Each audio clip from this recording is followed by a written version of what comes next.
Hi everyone, this is Julie Bartkus. I'd like to welcome you to part 2 of the Childcare Business Success Blab Fest. I'm delighted that you're here and we've got some amazing things in store for you. And last week we started the process by really exploring my childcare business success model, and we're going to take it to another level today. We talked a lot about your vision, talked a lot about mindset and strategy that can support your mindset. And today it's going to be in a big part about your people. And we're planning to go today from about 2 o'clock to 5. So we've got just about 3 hours of juicy content prepared for you today. And I encourage you to grab your notebook, get a pen, because there are going to be things that you absolutely want to write down. And of course, I've got some special guests who will be joining me, including some people who have worked personally with me to get some transformational results in their childcare programs. And I wholeheartedly believe that there's no better way to really inspire you to reach for a whole new level of success within your childcare business, within your childcare program, than to bring on people who have really walked through these strategies, taken some big, bold, amazing steps, and have had some transformational results. And you may have heard me talk about some of these people previously, but I want to bring them on live to be with you today just to share with you information that you can implement immediately. And again, you know, the whole reason we're doing this Blab Fest, I have to tell you, just bring you back to that point, is because I was sitting here preparing for a conference, which is coming up in July, and I'm like, oh my goodness, this stuff is too good not to start sharing immediately. So Robin and I got to work contacting the people who are going to be at the conference saying, would you join us for a live virtual no-cost event for our entire community? And we got a resounding yes from everybody that they would like to be here and join us. And that's kind of how this came into fruition. So it was a very fast event for us, and we're delighted to learn the technology that we can bring this to you. And hopefully today will go very smooth. I think last week, part 1, if you didn't see part 1, oh my goodness, make sure you access the replay page. We'll be posting that after the live event concludes today, and we'll be giving you information to that, and you can watch the 4 hours of part 1 that you may have missed. And also what I want to do today is to give away some conference tickets. So we're going to make some fun ways available for you to win some conference tickets from us so that you could come out and play with us in July in the Chicago area from July 21st through the 23rd to attend the conference so that you could gain lots more juicy strategies live and in person, and most importantly, experience the transformation that you desire and that you deserve. So when we look at what we're accomplishing today, we're going to be covering today, I want to bring you back to my childcare business success model. And this model is posted for you, and you can see that clearly, not sure the camera's getting it, but this is posted for you at rockmychildcare.com. So if you go to www.rockmychildcare.com, you'll see this business model. And this is something that we use to teach and inspire our clients around the world in terms of what do you need to do to achieve greater levels of childcare business success. And the core at our model is vision. And if we remove that core, think of all of these rings as interdependent rings. So they're all dependent upon one another. So if you think about these things as being related components, think about what happens if you pull out the center. Everything else can tend to collapse. So what we really want to do is make that vision strong and bring life into it. And then to support the vision, it comes back to our mindset. And what kind of mindset do we have in place to really support it? Because you could have lots of strategy, and I believe strategy plus strategy equals the need for more strategy. But if you get some personal transformation, some growth that you need along with strategy, you get fast results in most instances. Now, it depends upon how quickly you want to really work with your mindset so that you can get those results, but that's what brings that transformational results into play quickly. So today is a lot about our people part of this equation. So the center component is our vision. Our vision is supported by our mindset, and our mindset is supported by our people. And if we don't have those good people in place supporting our mindset, then everything else is going to crumble, and it's going to cause that vision to really just start collapsing if we don't have the support that we need. So today we want to talk all about getting you the support that you need, and I encourage you to have some conversation in the chat. I'm working like several different controls and making sure we're on track back here with Robin. So you may see me fidgeting around back here, the pros and cons of video. But if I don't get to read the chats during our live event, I will take a look at those and see if there's questions I can answer after the live event so that you could experience the transformation or get the answers that you desire. So today I keep thinking about the song, It's All About the Bass, It's All About the Staff, It's All About the People. Are you guys ready? If you're ready, you can hear me, you can see me, everything is good. Go ahead and send a chat through and just say we're ready to rock and roll. See, I got my ready to my You Rock cup. And some of my mentorship members may have seen this. They may actually have this cup, You Rock. So go ahead and, yeah, oh, ready to rock, you rock it. Fantastic. I'm reading, these are cool, I'm seeing the comments come up here. Okay, so what I'm gonna do is I have a first guest, and some of you who've been to my events before have seen some video footage of this guest. And you also may have heard me talking about her directors and her leadership team and the transformation that they've all experienced. So I really wanted to welcome Katie Clinton. And Katie, I'm going to go to our participants list here. So if you guys could, I'm going to fidget with my controls for a second. I'm going to find Katie. And Katie's going to come on and talk to us about the transformation that she's experienced. Granted, I could find Katie. Oh, is it Clint? I think this must be Katie. Yeah, this is going to be Katie. Okay, so I'm promoting Katie, and then I'm going to, oops. And I'm going to ask Katie to share your video. Oh, sure, you already have your video going, Katie?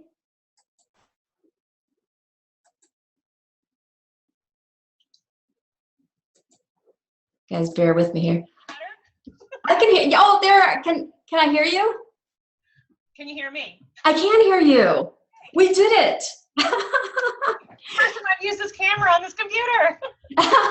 Your voice is a little bit low, so you might have to speak up a little bit for us. I can do that. But otherwise, you look great. So I want to give you a virtual hug. So Katie, I just wanted to have you on, and thank you so much. I know you've got a lot going on this week, and you took time out to be here with us and all of our viewers.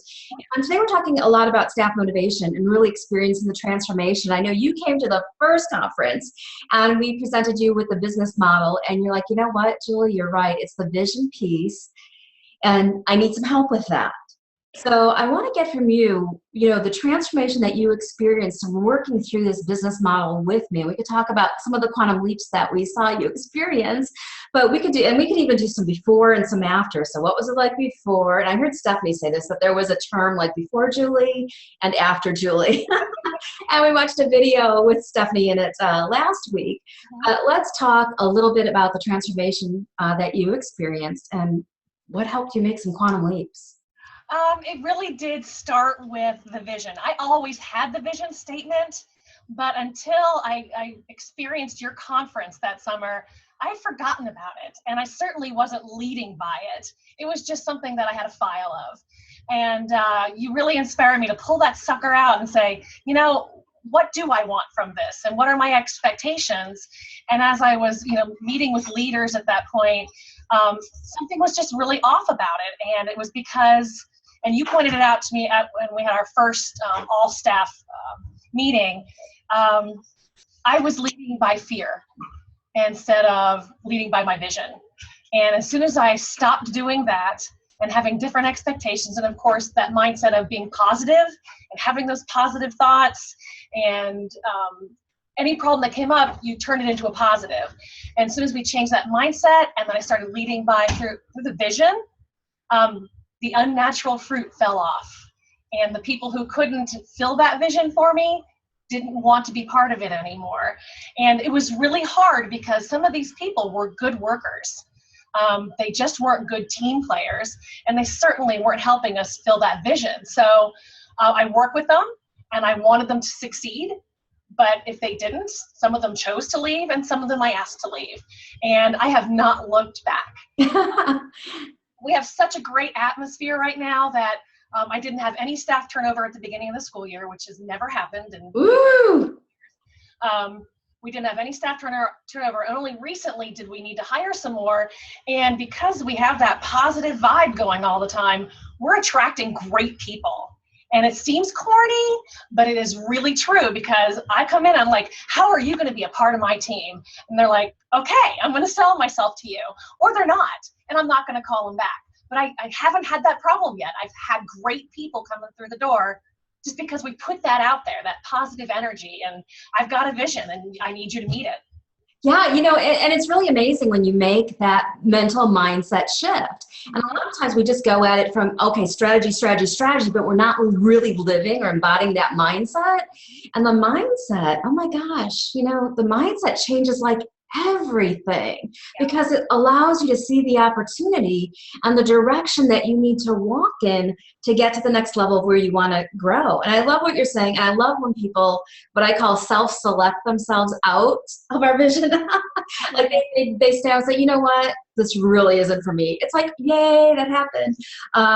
So we can't live by those fears. And I would really like you to talk a little bit more about your fears, because when we're in a fear place, there's a whole series of things that are unfolding for us. And you were able to move to a real visionary place where turnover plummeted to almost to zero.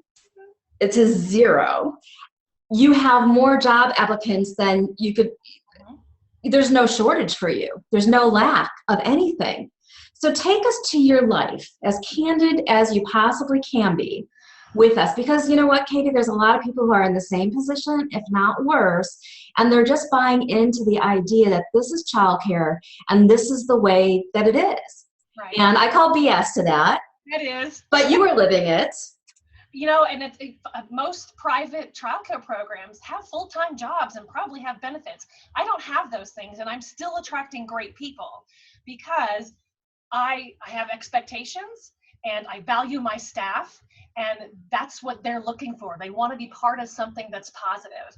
So I don't live in that fear anymore. I'm like, oh, I've only got this. Well, you know what? I've got this, and this is great stuff. And we have great teams and great leaders. You want to be a part of us, even if it's a stepping stone to something else. And I do attract a lot of college students, but you're going to spend time here and you're going to get something out of it just as much as we are. I know I'm missing part of your question, so read. I start going and I get a little. You're doing great. Isn't this cool? So the question is really, bring us back to the point where you were living in fear and what your life personally, professionally looked like when you were just in the scarcity mindset. You know, at first I was like, I don't like my job anymore. I hated it because I was dealing with a couple of staff that were just kind of negative, but very strong and had like one or two aspects of what they were doing were really good, and the rest just wasn't. And I was kind of avoiding the bad things and trying to praise the good things, and I just didn't feel good about what was going on, and it was really starting to have a negative impact overall. Like, we did not have a good staff cohesion. We certainly didn't have good staff teamwork. And I thought, if I don't like where I'm working, I can't imagine what's going on with this one. So it had to change, and it was really hard because I think we have a tendency to take things personally, and we want to get involved with people's personal lives. And it's not that. This isn't about your life. This isn't about my life. This is about this job, and it's about this program and what the expectations are for your staff performance. And that's it.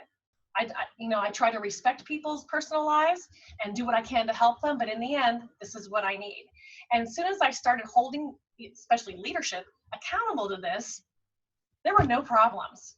There really were not any problems anymore because they understood, and we were part of a very strong leadership team now. It's fantastic. Yeah, and you could tell that Katie just totally radiates the results that she's gotten, and so much so she's like dedicated to making sure every year like certain team members of hers come to the conference so that they could all just keep that relationship going. And actually, you know, your team told us last year, your directors who attended, that it was like the best gift that you gave them by investing to have this transformation happen. And Katie came to the conference, and then she took it a step further and had me back on site, and then she took another step further, had me back on site again. And yeah, and it just kept growing from there. That reminds me though, I think, we think we have to have a budget for, items and things that we have in our centers, but the biggest budget you should have is your investment in your staff. Because if you invest in the staff will do their job, and they will invest their time and energy in the kids and the parents. And when we stop investing in the staff, everything goes to crap. It really just It's so true. And I've actually seen some of my clients climb up on list of profitability for their childcare centers when they keep investing and keep coming back and keep learning more and more and more and more. And then you see it's like, oh, well, they're spending money or they're investing money, but my goodness, what they're gaining in the long run, having, for them, for a lot of clients, it's full enrollments, not dealing with the biggest profit killer of unmotivated staff. Yeah, no. And the big question is where do you find good staff? But when we work through this business model, it's like somehow these staff start finding you. So yeah, and I think it is a lot of word of mouth. Now I live in a small area in the greater DC region in Virginia, but I think there's a little bit of a good talking going on amongst people. If you want a good starting job or you've got a little bit of experience and you want to grow, here's where you want to go. yeah. I'm feeling very blessed. I have a really good staff. I had to hire some students for the summer, but they're all great students and they're working out so far. And I'm looking forward to the summer. That hasn't happened in years. So you were on the verge back, it was 2 conferences ago, of pushing the button to say, yes, I want to be there, or is it going to be worthwhile to be there? What would you tell people who are on the verge right now of saying, do I or don't I go to this conference? I think, you should have a checklist. You probably do, and I don't even know it. But if you can say yes to any of these statements, then you need to go. Do you have staff that you don't like to address? Like you avoid them? As part of your team feeling negative or lacking motivation? We don't have to worry about profits. We're a nonprofit, but if you're worried about your bottom line in any way because of staff or because of the program, you need to be there. Because Julie, you're going to turn it around for them. You really are.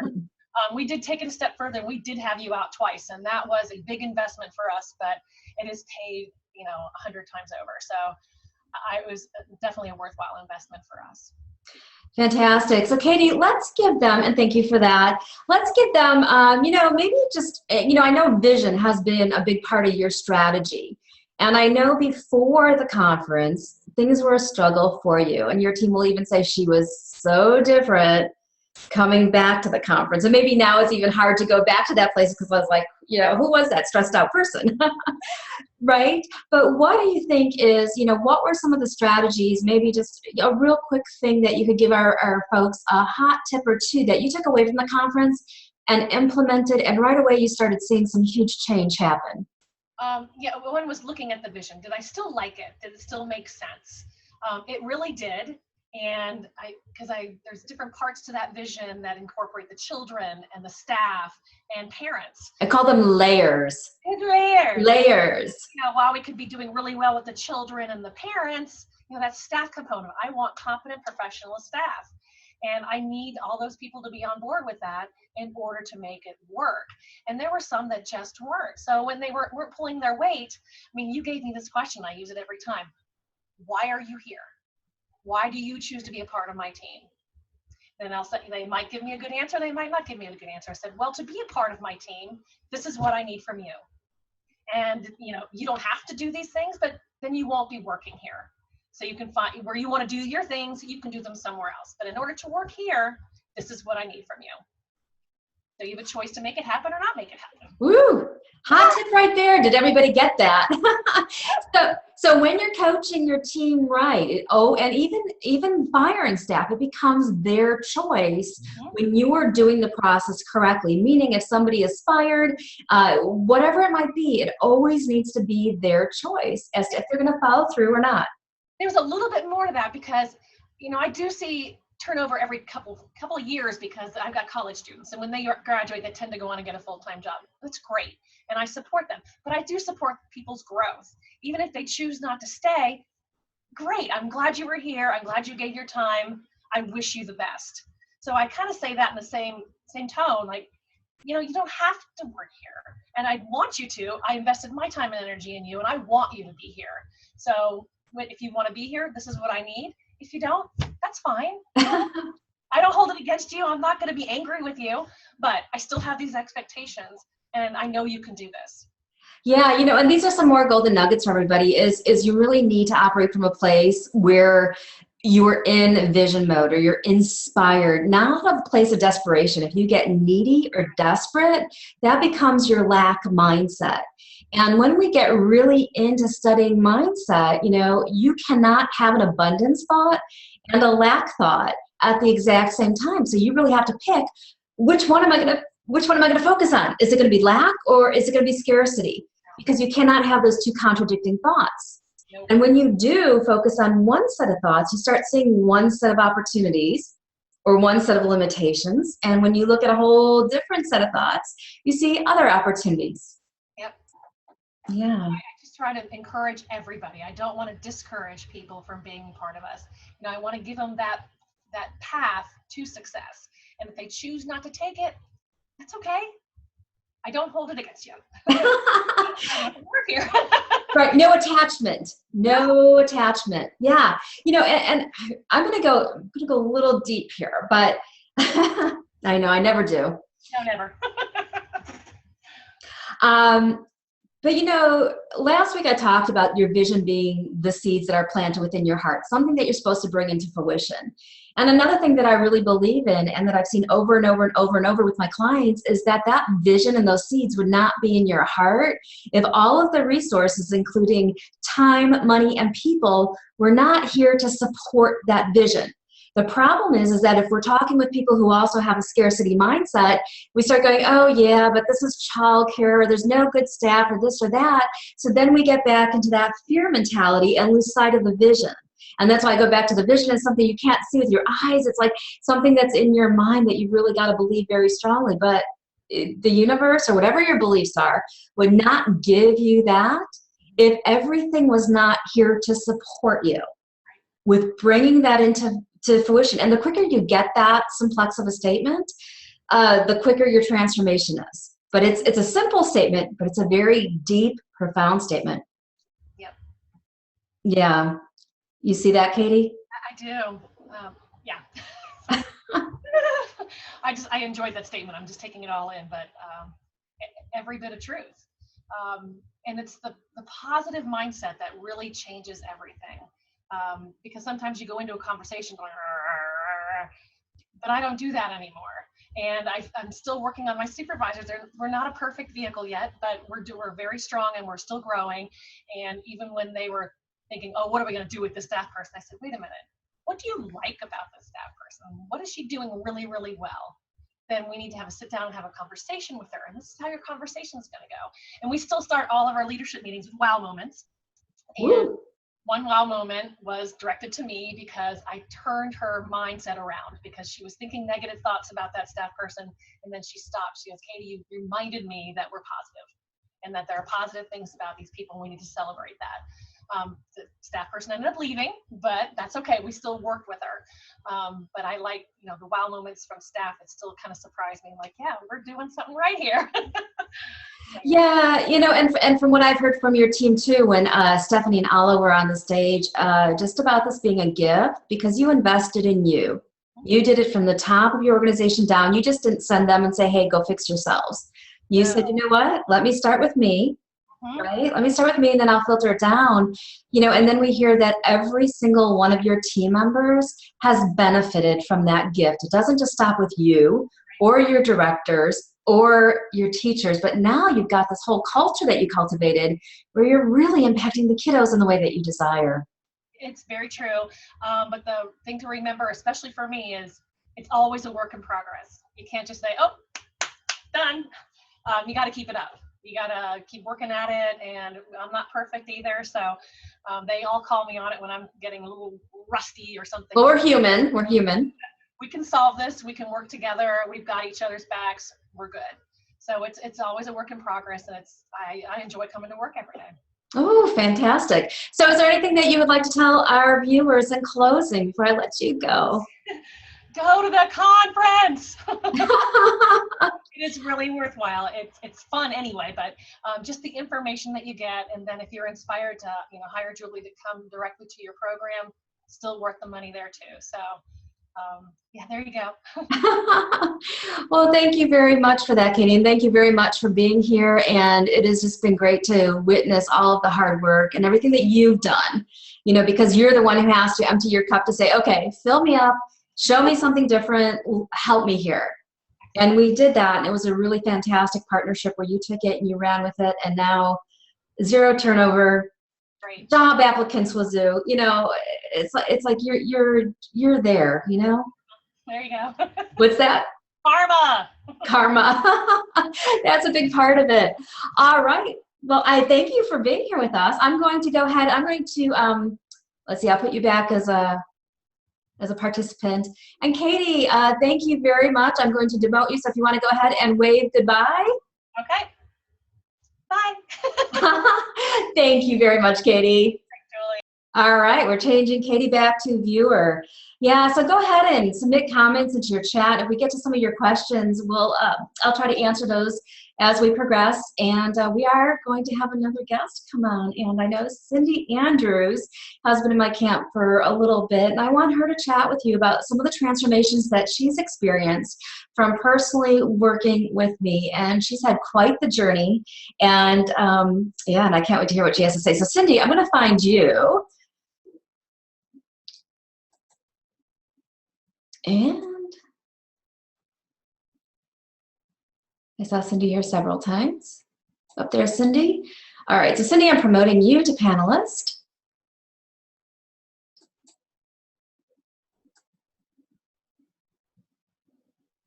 Did I do it? All right, hey, Cindy, I think I just have to, or did you already start your video? You guys are good. You're like, you're good. Hi. Oh, let me see if we could hear you. Are you on mute? Let me see if I don't know if I could do it. I'm done. I'm Okay. unmuted. Okay. Cool. You guys are like, last week I was like having to like start everybody's video for them, and you guys are like so good with just getting your own going. So I'm delighted that you're here. I'm excited to be here. I'll tell you, it's a little chaotic. I'm doing this from home, and I have 5 granddaughters in the other room watching TV with my daughter. So if you hear girls, that's them. Well, you know, I think we'd all be used to that noise if it does happen. Pretty much, yeah. We're all in the childcare industry, right? Exactly. So Cindy, I am delighted that you're joining us. Thank you so much for being here. And the thing I want to chat with you about, and basically you could share whatever you would like to. So we could talk about staff motivation. We could talk about you being full with a waiting list right there, because Cindy has been working, and maybe you could tell everybody a little bit about what it was like when we first started the journey and how you've evolved through that to now where you are full with a waiting list and what some of your struggles were. I want to tell you guys, you know, these people that you're talking to, you know, Cindy is a business owner, Katie does run a nonprofit, but these are centers that do not have the best equipment or, you know, the most up-to-date everything, but they're bringing something else to the community that really differentiates them and sets them apart. So we'll see through our series of interviews if you could identify what some of those things are, so you can take that and run with it and implement it in your program as well. So Cindy, I'll let you run with the floor for a little bit to tell us about your transformation, and we want to hear what was it like before and how did the journey evolve for you? Well, I've been with Julie for 3.5 years. Started with her before I purchased my second center. I sold my first one. The first one was very profitable. We were in a really good neighborhood, and the income was great for those people. Sold that one and moved closer to my grandkids. Bought one that was not very profitable. Like Julie said, it doesn't have the best of everything. I call us used, but it's a good used. But I started with her 3 years ago because I wanted to start off with a good foundation. This was, I had a partner on my first one, so this one was all by myself, and I wanted to make sure that I was doing what needed to happen. And when I signed up 3 years ago, it was a staff motivation is what it was called. And when I got there, it wasn't staff motivation per se, what we think it is. It was, hey, Cindy, look at yourself. What are you doing and not doing that is hurting your business, hurting your staff, keeping them from growing, keeping your place from being the best thing? And it's been a great transformation for me over the 3.5 years to do some personal growth, and realize that I was really stunting how great my staff could be, how great my center could be, by things that I thought were good. For instance, being a mommy figure, putting my arm around everybody and taking care of all their problems and their dating woes or whatever it might be. But I was really hurting the relationship between me and my staff and how they perceived me and perceived my center. So transforming me to be the leader that my center needs has been my biggest journey. And I think had I stayed where I was 3.5 years ago, I would be out of business by now. I wouldn't have brought in the staff I needed, the clients I needed, and I would not have felt good about what I was doing. Like Katie says, I'd love to go to work every day. There is no problem getting up in the morning and getting ready and going into my center. It's not a, oh my gosh, Monday morning kind of a thing. I love it. I enjoy it. And my people do too. We always joke about if you're going to work, or if you like what you're doing, you never work a day in your life. And that's the way we want. We want people to walk in there, 9 feet off the floor and loving every minute of it. So it has transformed me. Like Katie says, we've had people that couldn't grow under our leadership, and that's okay. I do not begrudge anybody moving on. I might not be the one that makes you the best person you are, and that's okay. No hard feelings. Find somewhere you can grow. And so we've had people that have chosen to leave. I don't fire people. I don't have to. They just know they're not going where I'm going. And brought on great people that want the vision, that want to sit down and be with me, and be in our center and do what we want to do. So having said all of that, my center is a little unique in that I'm a Christian center.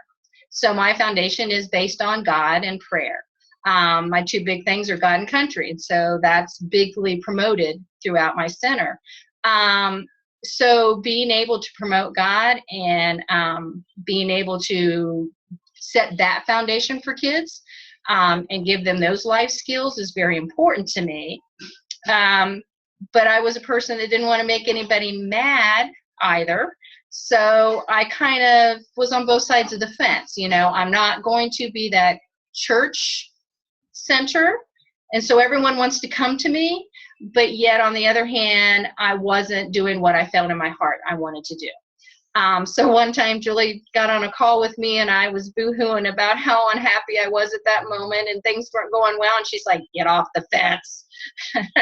And so I had to make a big leap, and I did. And we promote Godly Christian Center, and I'm not ashamed of it. I'm not afraid of it. And when people walk in, if they're not okay with us telling their children about God and Jesus and praying, then we're not for them. And it's been a great transformation. A little bit of fear at the beginning because I didn't want to hurt anybody or lose anybody. I did not lose one client, and I actually have people that when they email me to talk about my center, that is the thing that drew them, was the fact that that's what I'm promoting.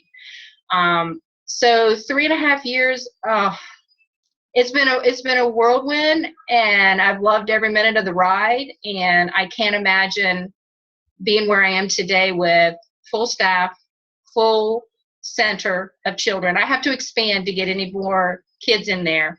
I don't think I'd be here right now without the mentorship of Julie. Aww. Well, it's been a pleasure and an honor being on this journey with you. And one of the things that Cindy was talking about, that you talked about, Cindy, was about the transformation, about transforming you. And I want to give everybody just a way to think about that. And it's not so much that that we're transforming, and we do transform ourselves in the process. There's no question about that. But the way that I really think about it is like kind of like peeling back the layers of really getting authentic and genuine with who you are and who you're projecting into the world, so that you start attracting your dreamy staff and your dreamy clients.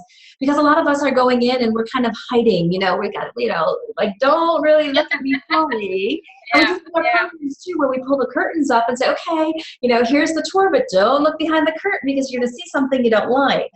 But when we're not being authentic and genuine with ourselves and what we want to bring to life, and we're not in touch with that vision, we create all this kind of craziness and dysfunction. And some of us build our business model based around that. I'm not just talking about if you're starting.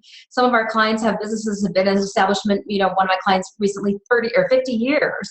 But whether it's 5 years, 10 years, 20 years, 30, it doesn't matter. But some of us spend our entire life building this business model around something that we think we need to be, so that we can, and it's a strong word, manipulate people into enrolling into our program. And then our whole business model is really based around controlling everything, where you feel like you just can't let go of control. So you're controlling, the image you're giving to the clients, what your staff is doing. You're trying to control and police all this stuff, and your vision just isn't evolving and isn't flowing as it naturally could. So it's really about peeling back the layers. Yeah, and it's difficult too, because you are always the why question person. You're always the why do you like that? Why is that important to you? How would it be different if it was, if you did it a different way? And they're kind of like the 2-year-old that keeps asking you why, till you get to a point where it's like, but you walk away going, oh my gosh, why do I like that? Why do I want to be that person? Why do I act that way? Why does that bother me? And I think Katie hit it on the nail with, for us in this business, and it's fear. We're fearful that we won't have full enrollments. We're fearful that we won't have enough staff. We're fearful that we'll make people unhappy. I mean, that we'll step on the wrong toes, that we won't be politically correct.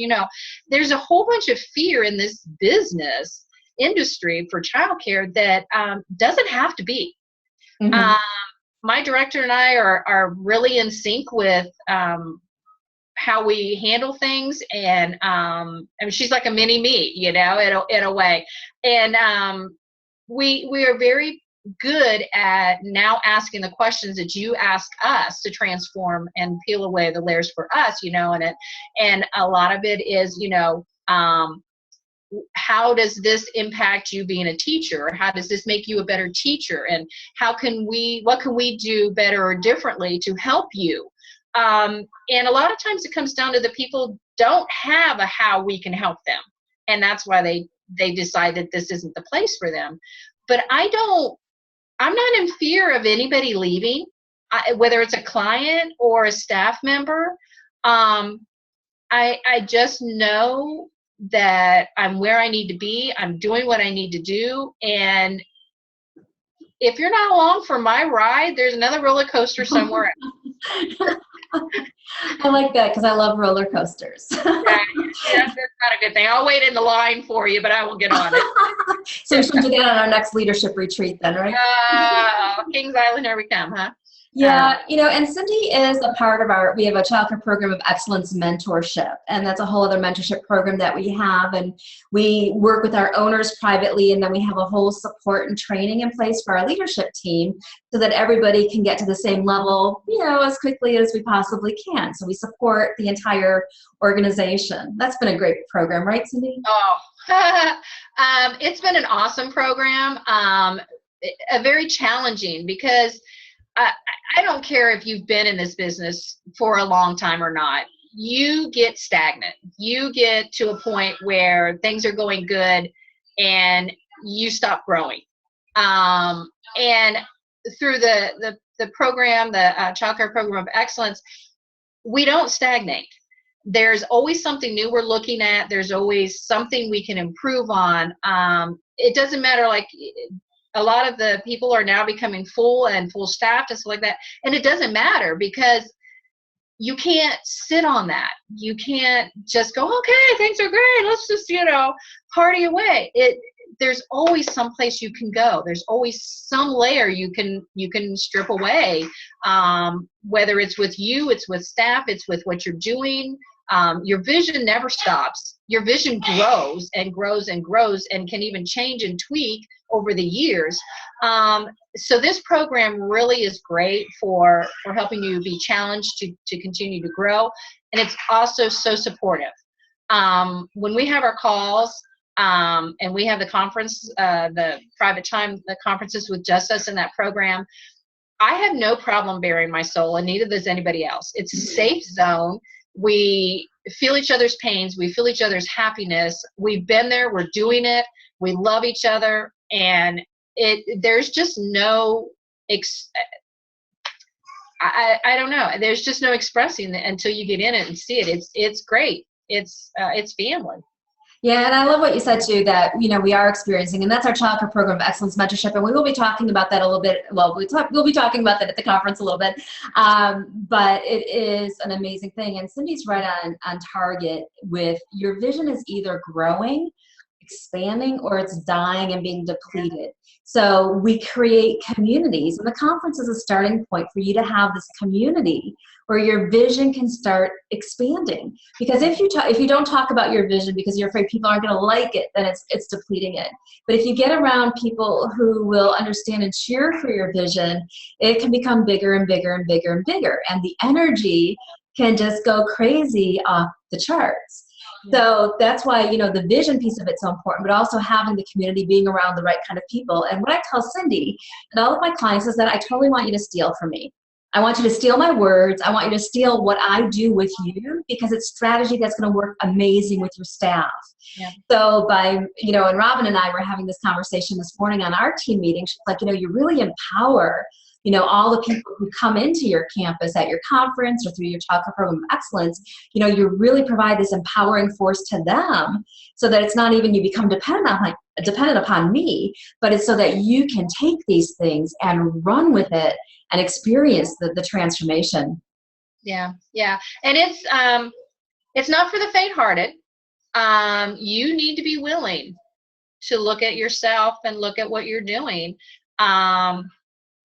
You're not mean, you're not cruel, you're not hurtful or anything like that, but you do bring us to a point where it's like, wow, I don't know if I want to change that. I don't know if I want to do that growing and stuff. So you need to be willing to open up yourself to new ideas and new thought patterns, and being able to not walk in fear, and being able to be that positive influence in other people's lives, but in yourself first. There's so many times when people will do things and immediately I kind of go into that, oh my gosh, I hurt them, or I did something, or oh, if they leave, and it's like, no, wait. It's okay. Things are great. We're still moving on. We're still where we need to be, and I'm not going to allow them to choose my emotion. Yes. Ooh, another nugget of gold there, everyone. Yes. Yeah. Yeah. So I would say if even at the conference, they're going to look at some things that they may need to change, and it's okay. Change is great. And I think everybody needs somebody there behind them pushing a little bit to take that step. Yeah, and that's what we provided. And and my role, and I'll tell this to everybody, my role is not to be liked. You're kind of like the parent. Yeah, it's kind of like, I think Cindy will even say sometimes we love Julie and sometimes we don't like Julie so much. But we always love her in the end because of the, the transformation that we experience as a result. And, some people out there who are viewing this have struggled with things for 5, 10, 15, 20 years by themselves, and they're struggling and they're in pain. And I know what they could do to really propel themselves out of that pain and into a whole other level of existence where they're truer to their vision and they're living in this dreamier place. Mm-hmm. Well, and I like and I don't like the fact that I should say, you give us some answers on certain things. So there are some forms, some strategies for bringing clients in, for advertising, things like that. And you give those to us. But when it comes to the hard things that are decisions we have to make about our beliefs and our thought patterns and our positive projections, things like that, you don't give us those answers. And that's the hard part, because you ask the questions and then you wait for us to turn it around in our head and for us to find the answer within us. And I like that, because my answer is not the same as Katie's or anybody else that's going to the conference. Yeah. So for you to give me and all of us that one answer, it's not going to work. So I like that, because that's very challenging and very personable. And that's, you're not a cookie cutter conference, because what you give to me is not what the next person gets. Yeah, it's really a growth journey for everybody who comes. And this is a strategy. And if you're here live with us, I want you to write this down, is that let your brilliance be reflected in the questions you ask, not the answers you give. And Cindy's probably heard me say that several times, but from what she's saying, it just makes me reflect upon how it does start from the top. For me, asking her the questions instead of giving her the answers. And I could clearly know. And sometimes my clients are like, how psychic are you? You know, I know what I need to be doing here. Yeah, exactly. You know what will get me the results. But it's so much more powerful if you have that like aha moment yourself, where you're like, oh man, here it is. This is what it is. And then I can help validate that for you. But let your brilliance be reflected in the questions you ask. And that's so true with your staff. Take it to heart, because a lot of times you want to go around sharing everything that you know. And our directors do this a lot too. Sharing. But then you don't have people who think. You have people who are very robotic and who look to you for the answers. And a lot of times we even strip their desire to think away unintentionally, because we're so busy just cramming a bunch of stuff down their throat, so to speak. You know, filling their heads with all this stuff, when it's a much different way. And I love, and this is another huge golden nugget with your staff motivation efforts, is to really get in touch with how your people think. If you can start reading and seeing how people think before you hire them, you'll make much better hiring decisions. But the problem is that we're not asking the right questions during the interview process, and then we're not letting there be silence. Right? So you only see how people think when you ask a question that derails their normal thought process. I'm spurring out some gold here for you guys. Right? So you have to derail their normal thinking process so that they're not coming into an interview with all these scripted answers. But this is throughout the time of their employment too. It doesn't just stop at the interview process. It's always about asking the right questions to really inspire them to think. And the questions can be as simple as Cindy says, why? Why do you want to work here? What does our vision mean to you? What will it mean to you if you get to come and be a part of it? So it's about asking those right questions to see how do they think, and does that line up with who we want to have on board here at Creative Minds or your center. Exactly. You know, and it's a funny concept, but I kind of think of, I would like a lot of mini me's running around my center, because their thought process, the way they approach things, their happiness, their positiveness is all what I'm wanting. And so they're like mini me's. And then I think, well, then they're transforming that down to the children. So the questions they ask the children, the positiveness they give to the kids, and they're training those kids to be that way. And it's like, that's what I want. That's my legacy, you know? So, yeah, I'm excited. I'm so happy to be here and to share. And if you've got nothing on your calendar for July 20th, sign up, go. And even if you've got something on your calendar, maybe change your plans. That could be, yes, you could do that. So yeah, I mean, it's a 3-day conference. It's not that far away. Well, maybe it is for some, not for me. It's not that expensive. And in those 3 days, you'll get so much that you'll know that this needs to be in your life.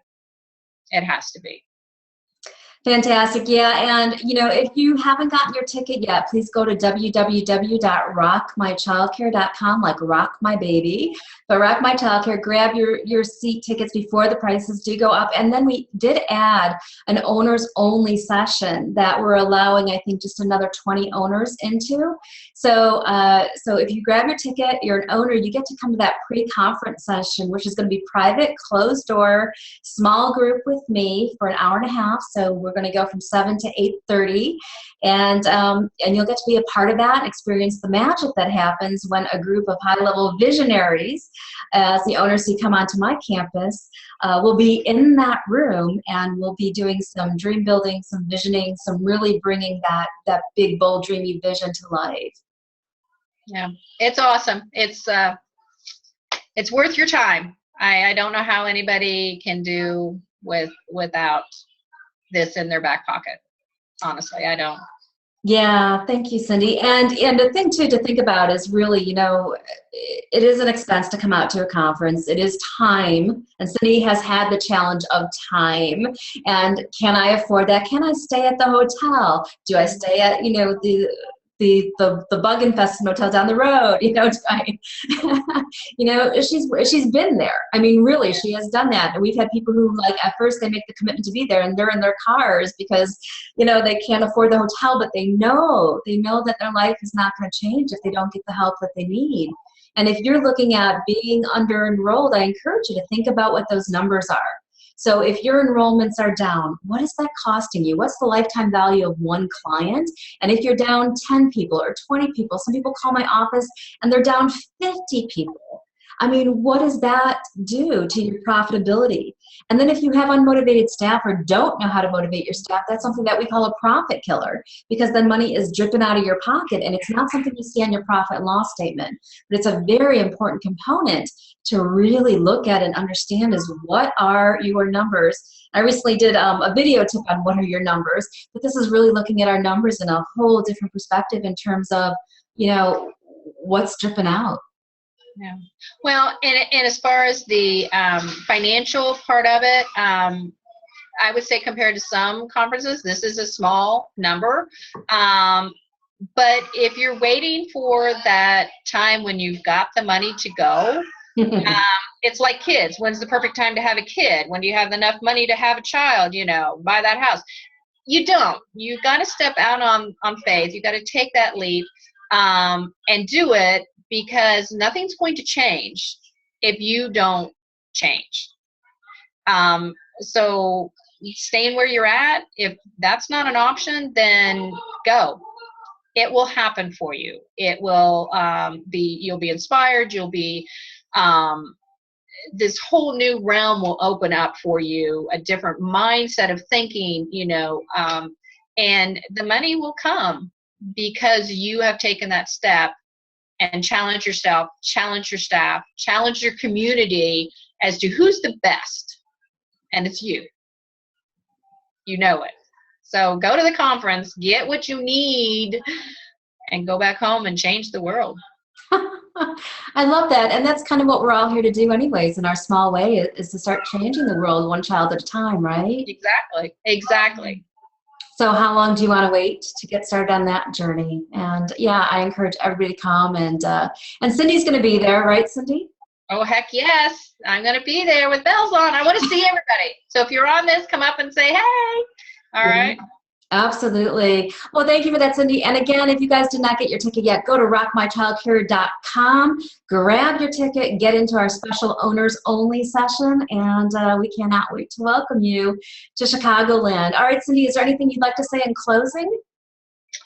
No. Have a great, wonderful day. I'm going to go love on some grandbabies, and I'll see everybody in July. Fantastic. All right, Cindy, we're going to go ahead and say goodbye to you. Give me a second here. All right, Cindy. See you soon. All right. Bye. Bye. All right.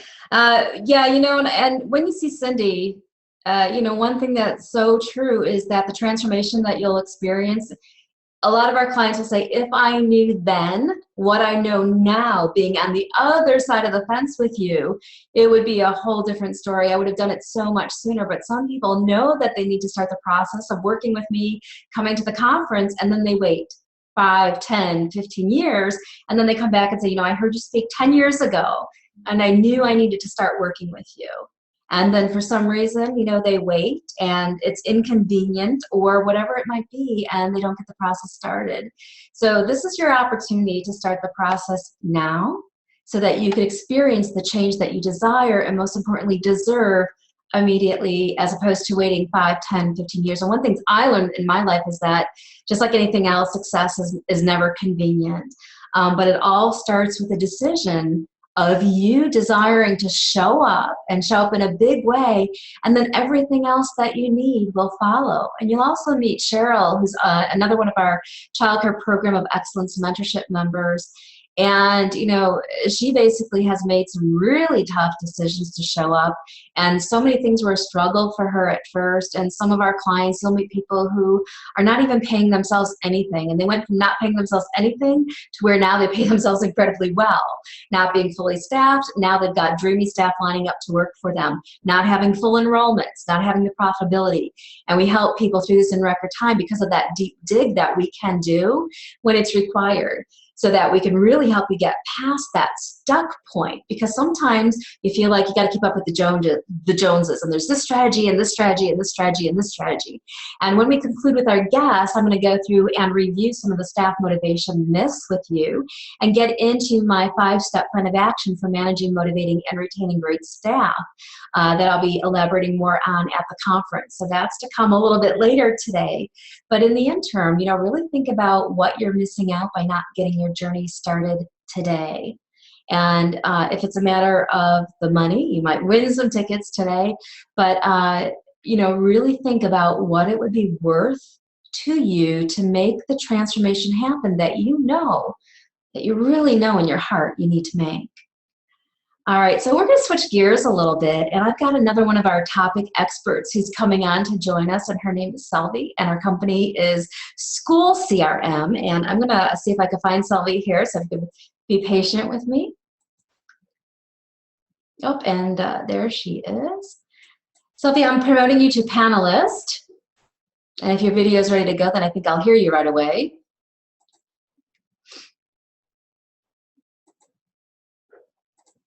Everybody's good. I think you just need to unmute yourself, Selvi. Hi, can you unmute yourself? Do you see a little mute button for you?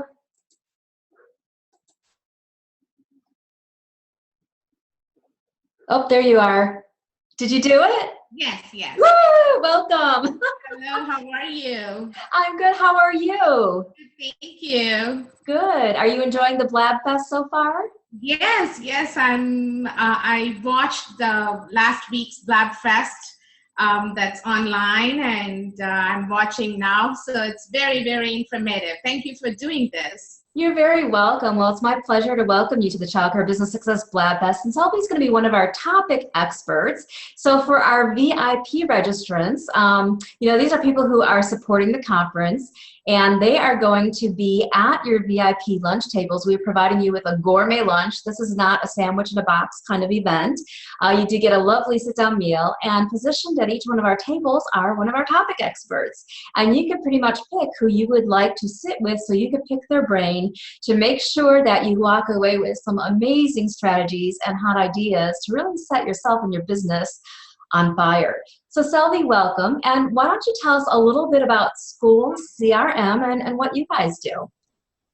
I want to tell about myself first and how I started School CRM.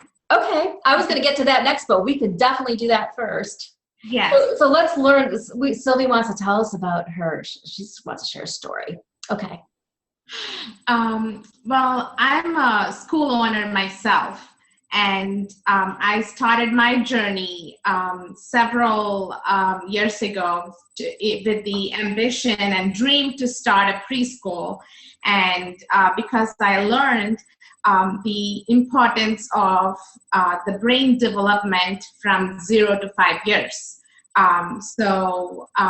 with that being said, my background is I was a management consultant working for Big 5 consulting firms, and I have information technology systems implementation for Fortune 500 companies background. So when I wanted to start a school, I looked at different products that were out in the market for CRM, for the management push-in systems, and also administrative applications. And so when I looked at the products that were available, number one, it was a little bit complex. Number two, it was very expensive. And it was not as flexible as I wanted it to be. So with my expertise in management and sales, marketing, and so forth, I ended up creating the school CRM for my school. So that's how I started it. And I am a franchisee of KLA Schools. So the KLA School CEO looked at my product and said, wow, this is very impressive. Let's use it for the other KLA schools, the corporate schools, and so forth. That's how I got the idea, okay, let other people, other schools benefit from my product as well. And so my goal is to make this product affordable to all size childcare centers.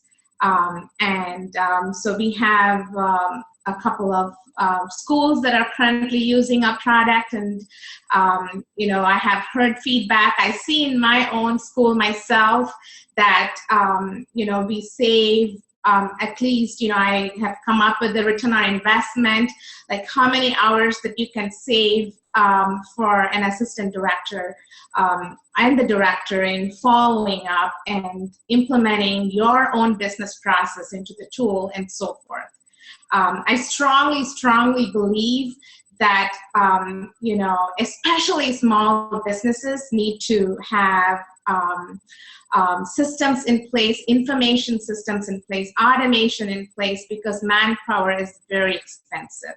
So because I come from that background and I'm also the primary user, our product is very, very helpful to our customers, and I wanted to share my thoughts to everyone, and hopefully you all can benefit from that too. That's fantastic. So that's quite a journey that you've been on. So you were actually a childcare owner at the time that you developed this, is what you were saying, right? No, I developed it before I started the school. Oh, you before, okay. Yeah, so yes, a year before I started the school, because my school is a ground up construction. So while the building was undergoing, I built this product as well. So if it's not enough to build a whole school, why not create a other product? Yes. That says a lot about you in terms of, your desire to really help the other people in this industry.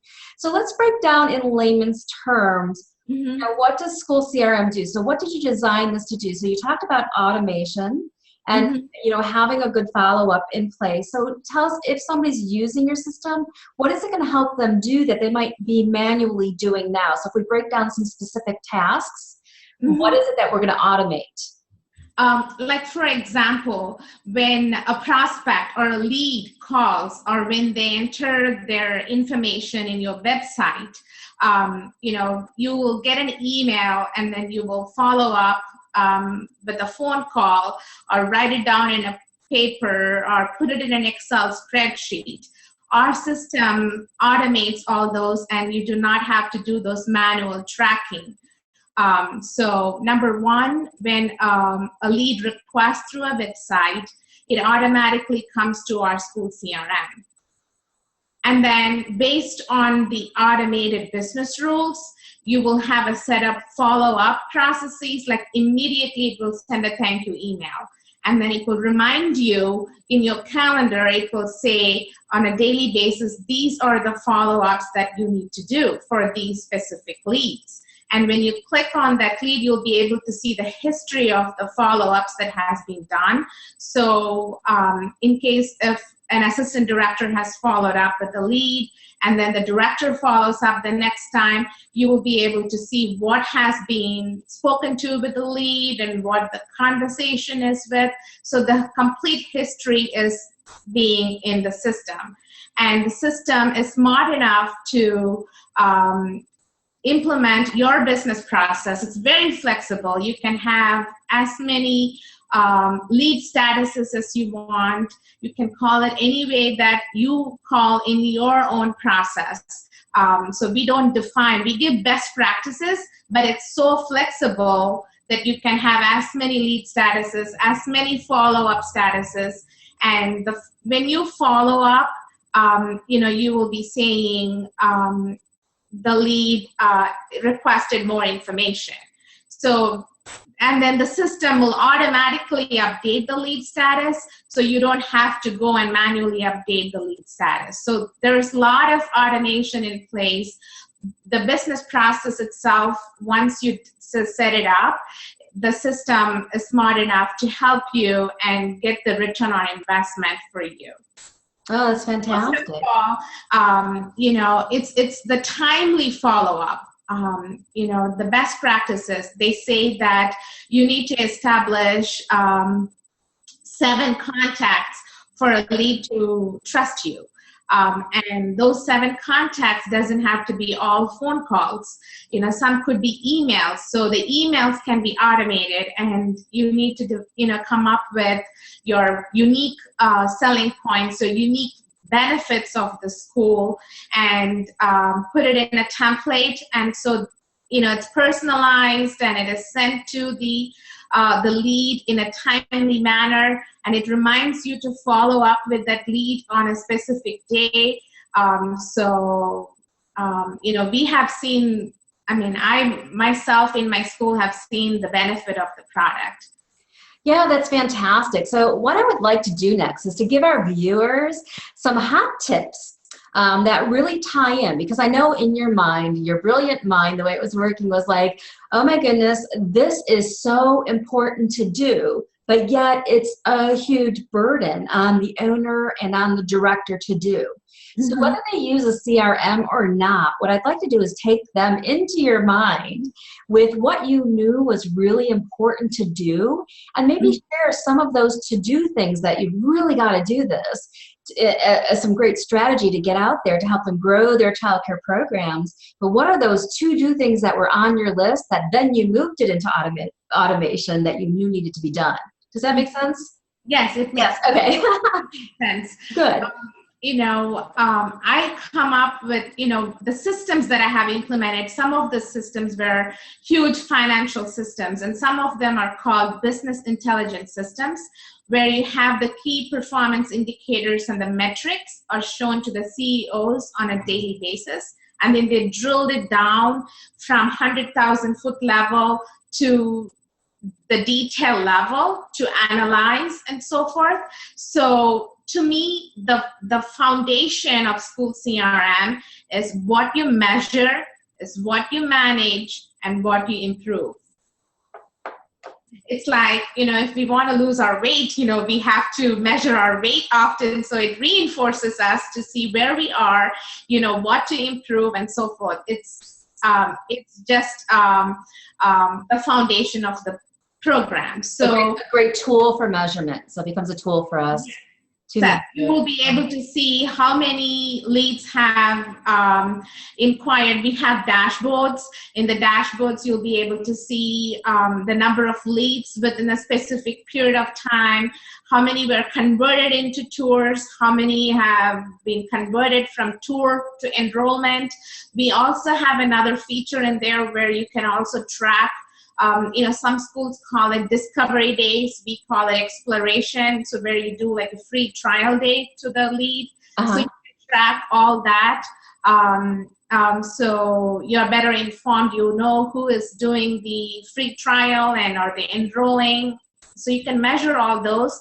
You'll be able to track where the leads are coming from, which marketing source is being effective. Should I, like I myself, I was doing a lot of direct mail in the beginning.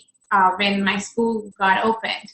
And then when I looked at the report, the return on investment for direct mail was too low. So I stopped direct mail, and I saw Google is doing very good.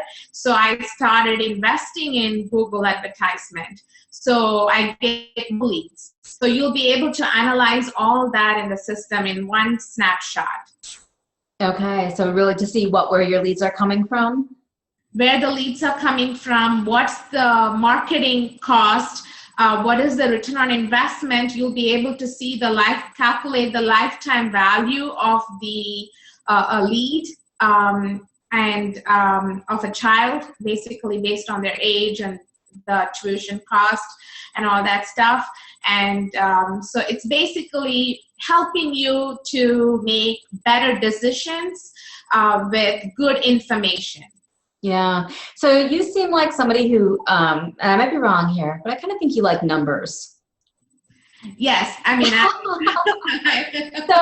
so, you know, and I did a video this morning to everybody about know your numbers, and Cindy and I were talking about knowing your numbers a little bit.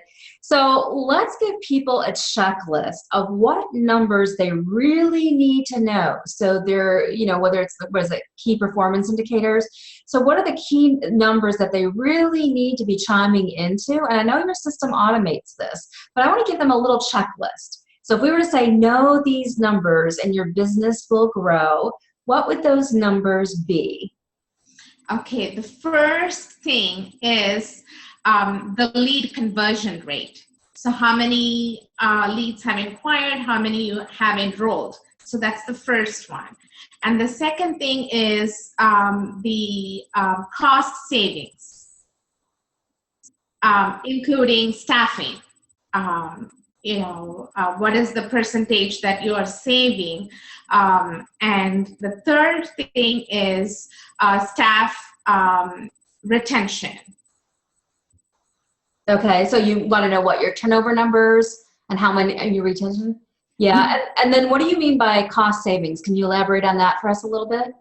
I think from a director perspective, I mean, I'm very involved in my school, and I have in my school I call the director a school principal. So I have a school principal and administrative assistant principal and a pedagogical assistant principal. So everybody has their own responsibilities and so forth.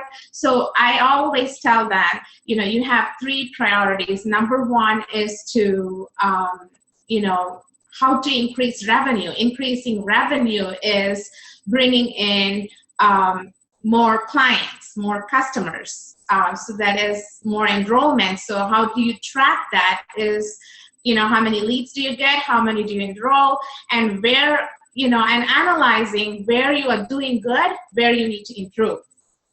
You know, which, you know, are you converting more leads to tour and not tour to enrollment? So where, you know, so analyzing that. So that's number 1. So cost savings is, you know, to me it is staffing, supplies, and all that stuff. So, you know, we do have another product that tracks all that. You know, it's Pedagog Point, where we keep track of the staffing, you know, how to staff, you know, in an optimized way and all that stuff. So, you know, so that's the second aspect. The third thing is staff retention. And to me, I have a lot of factors. One is, you know, the culture that we have. And one of the main reasons I reached out to you a few months ago, and I'm bringing in my team. I have recommended you to KLA franchise and some of my school CRM customers. And, you know, most of them are coming to your conference is because, you know, I love the fact how you have your model where vision and mindset I have attended some trainings in my past, in my management consulting experience, where, you got to have the right mindset. You got to have your core values. Yeah. You got to have, how to put that in perspective for childcare is what I'm looking for from you. And basically my team needs to learn that from you as well. Yeah, and that's really critically important. And that's why we said, if it's not like we say, oh, if we're down enrollments, then we need to implement marketing ideas. Or if we're doing this, we need to, staff motivation, we need staff motivation techniques. It's more of, let's look at your business from a holistic perspective to say, what is it that really needs to be tweaked in your whole model so that you get overall results with everything that you're doing, not just one area. So that's exciting to hear. So I'm glad that you're advocating so much to everybody to come on out and join us. And yes, I know. I have spread out, and I think there are more than 10 or 12 that I know of are coming to your conference. Oh, that's fantastic. Ooh, can't wait to meet them. Yes. Yeah, and let our audience know. So Sylvie's going to be there, one of our topic experts. So Sylvie, why should people come and talk to you at the conference and seek you out as one of the experts who they want to sit with? And while you're thinking about that for a second, I encourage everybody, if you haven't gotten a ticket yet, go to rockmychildcare.com, grab your ticket, and gain access into our owners only session happening that Wednesday evening prior to the event kicking off. All right, Sylvie, so why should people come seek you out and sit at your table and chat with you? I come up with two-folded industry and experience and expertise. One is I have the management consulting background, plus information systems experience, plus being an owner of a preschool with extended care for about 3 years. So, and I am using my applications in my school, and I support other schools that are using our products, and I'll be happy to share my experience, and I'm looking forward to meeting with you and learning from your experience as well. Fantastic. And I just want to chat with you for a minute, business owner to business owner. I know that sometimes especially you building a childcare program and creating a whole product that you're going to launch into the industry, sometimes you face those mental challenges where you're like, oh my gosh, what am I doing? Is there anything, an antidote, a quote, whatever it might be that really carried you through when maybe you were feeling like giving up, that it was too stressful, too much that you've taken on? What helps pull you through those moments, Sylvie? I always wanted to be an entrepreneur and start a school. I just happened to become an engineer and do my MBA, get into management consulting, but I always had this vision of making an impact in the community. So implementing these products helps me to help achieve my goal, which is help people transform, and seeing them being successful makes me happy. I'm fortunate to have my family being a huge support for me, so I never had a situation where I was struggling because I have a huge support. My parents, my husband, and my son, everybody, my brother, everyone supports me really, really well. So, but I strongly believe in a quote, which is, stop not till you achieve your goal. Stop not until you achieve your goal? Yes. Don't stop. Yeah, I like that. What's that? That is a quote by a famous person from India called Vivekananda. He actually came to Chicago. He was one of the first people several hundred years ago came to Chicago and gave a speech. He is known for saying, hello, brothers and sisters. to the whole audience. Oh, wow, that's pretty cool. So you might be greeted that way from Sylvia at the conference. Hello, brothers and sisters. I like that a lot. And I love learning about the people who inspire, the people who are bringing greatness into our world, which is what School CRM is doing, by having this product, and not only that, running your own program. So all of those things are very commendable. Now we have a very important question that we've been asking all of our topic experts, and I'm not really sure how you're going to answer this one, but I'm just going to throw it out there for you. Do you like to dance? No. She said no.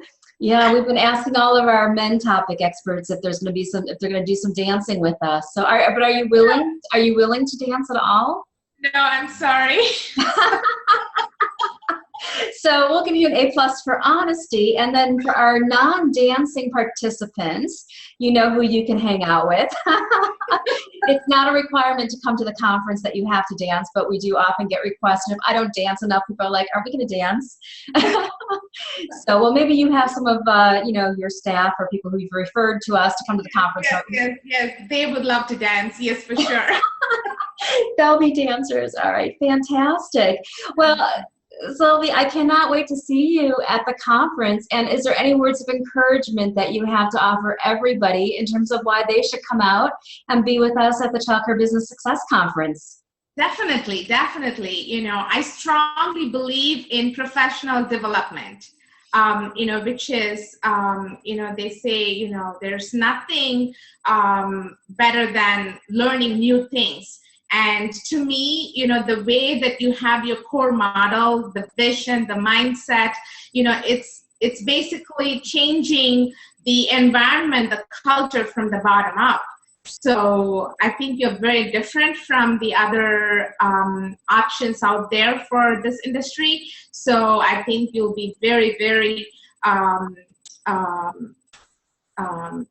useful to schools like us, and making a positive impact, in our culture, and in the end, in implementing our vision is making the change, impact in the community, and changing one life at a time, like you said, young child at a time. Yeah. That's the bottom line goal. We should always keep the children in mind.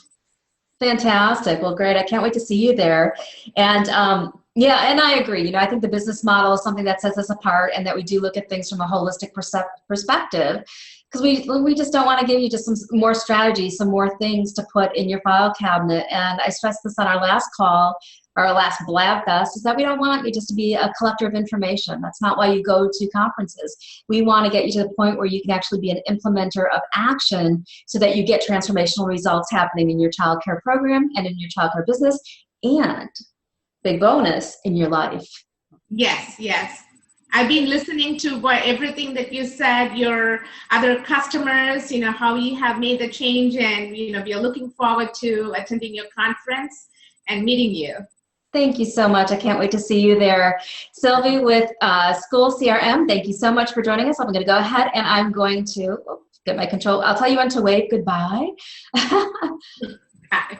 All right, you can go ahead and say goodbye to everyone. I'm going to put you back to a viewer.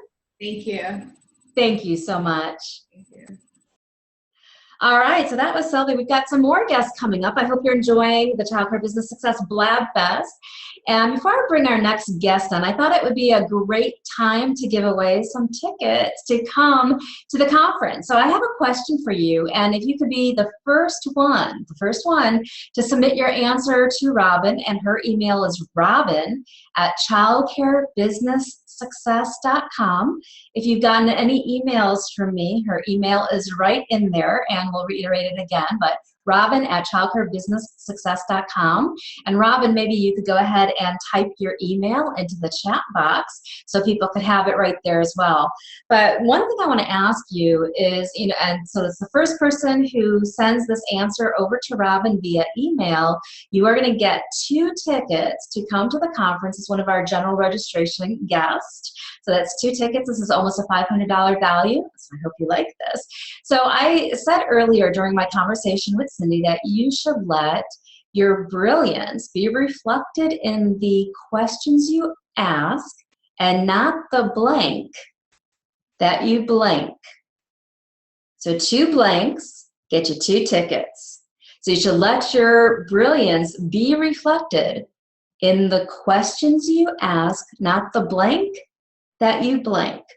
You got those 2 things right. The first one to email that over to Robin gets 2 tickets to come on out as a general registration guest to the Child Care Business Success Conference happening July 21st through the 23rd. If you're clueless, you want to grab your tickets, get in on the owners only session, make sure you go to rockmychildcare.com, secure your seat today. We are keeping the prices low for you so that you can lock in. Last year, our tickets ended up going up to $1,400 per person for a VIP ticket. So right now our VIPs are $597 and our hotel block is filling up, but we still have rooms available.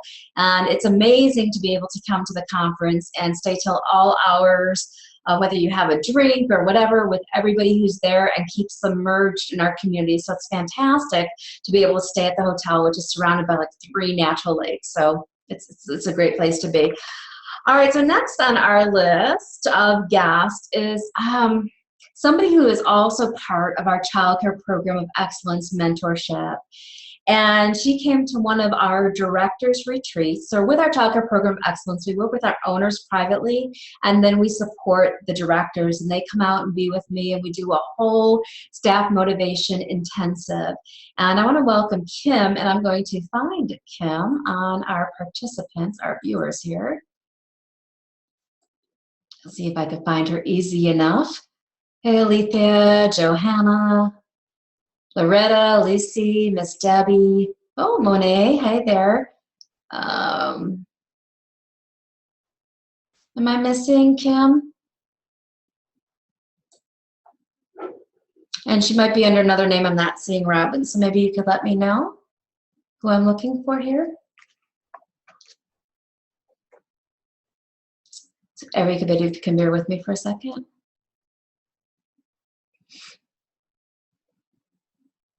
And Kim, if you are here and I'm just not seeing you, you could go ahead and shoot something through the chat too, and I'll see you there.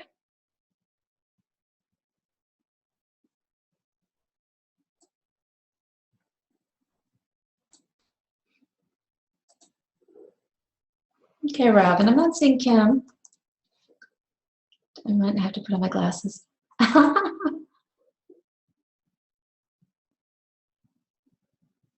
She's checking in from her vacation. The center was going to text. Okay. Okay. All right. So while we're waiting for Kim, and yeah, Robin, in the interim, if you could get a hold of Kim and let her know that we'll have her, if she could join us back here. In about 20 minutes or so, we'll be back on. And then if there's a certain username that I need to look for when she is on, tell her thanks for her patience. I know with these Blab Fests, we schedule everybody very tight, so and it's my fault. We go off schedule. So I'm going to welcome up Sue to our to be a guest next. And Sue Testaguza has been an amazing person to partner with for the Child Care Business Success Conference. She is one of our topic experts, and I'm going to bring her on. So Sue, I'm going to promote you to panelist next to join me. And if you got your video going, oops. Otherwise, I'm going to let me send you an invite here. And I still think this is a fantastic medium for you guys. We're going to be talking more about using this for your staff meetings. All right, so I'm asking you to start your video. So if you see the request come through from me, if you could start your video.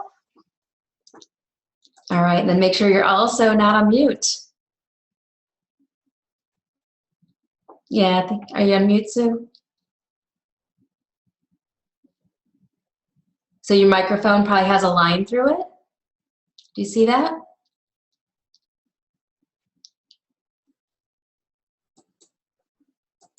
There you are. It's a good thing I didn't have everybody last week. I was like, last week we were a little bit less clueless. Yeah. Well, I apologize. I'm actually in my car. I just pulled over so that I could do the chat with you, but I've been listening while I've been driving, so this has been great. Fantastic. Well, I'm glad you're here. And yeah, last week we had Devin Seasmore with Local Childcare Marketing, who joined us via his vehicle too. So. Oh, okay. Yeah, so we're just thrilled that you're here. And I know you just got back from probably a crazy, wonderful vacation. I did. Can I share? I was in Central Europe. We traveled Prague and Budapest and London, and we just had a fabulous trip. It was wonderful. Oh, that's great. Glad to hear it. So, Sue, we're just sharing a little bit of information about our topic experts. So people who are thinking about coming to the conference Yeah. can learn more about you. And we also want to provide them with some crazy hot tips that they could start implementing. And you've got a journey similar to Selby too, to where you are an owner who has Yeah. done some amazing things in her childcare business. Thank you. And we actually just featured an article from Sue in our recent Childcare Business Success magazine. And we got some of these coming out to you, Sue. So Sue is in this publication, our current monthly magazine. But Sue, go ahead and tell us about, you can either start by telling us about LifeCubby.me, or you can tell us about your why and why you established it and how you arrived to the point where you knew that this was a needed service. Sure. Well, let's start with the why, and then we'll dive into the what. But yes, I have been a child care center owner for 20 years. I've owned 3 child care centers during that time, and I currently own one program with about 175 children and a staff of about 35. And prior to my 20 years in childcare, actually, my first career out of college was in the IT world. I worked for a software developer in the Washington, D.C. area. I worked primarily in the Pentagon, but with a few other clients as well, on the team that did specification gathering, working with clients with their software implementation. I did end user training. My bachelor's degree is actually in communications with a minor in computer science. And so I was really steeped in the 1980s in sort of the infancy of the internet and software implementation on some really cool kinds of applications that we built for different government branches. But then during those 5 years of my life, I got married and had 2 children, and we decided that we would just to raise our children back home. DC wasn't really home for us. It was in Ohio was where we're from. So we came back and got into the childcare industry. I opened up a childcare center at a local church, and then before I knew it, I owned 3. And I went back to school and got my early childhood certification. So I have a really unique blend academically of expertise in both early childhood and technology, and a real passion for both. So I kind of always knew that something would circle me back to a technology solution. And the aha moment was in 2010 when we had our annual summit with our lead teachers, and I realized that they put quite a bit of effort into portfolios for all of the children. And back in 2010, there was no such thing as a portfolio that wasn't paper. And I really immediately saw that it should go digital, but there was just no solution at all.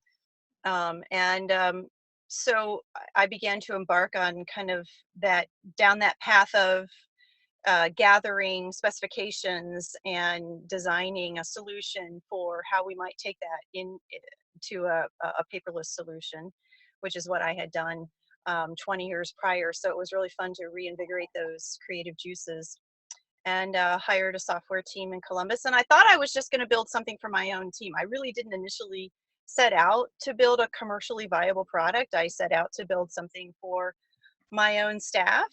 And but I realized it was too good to keep to myself.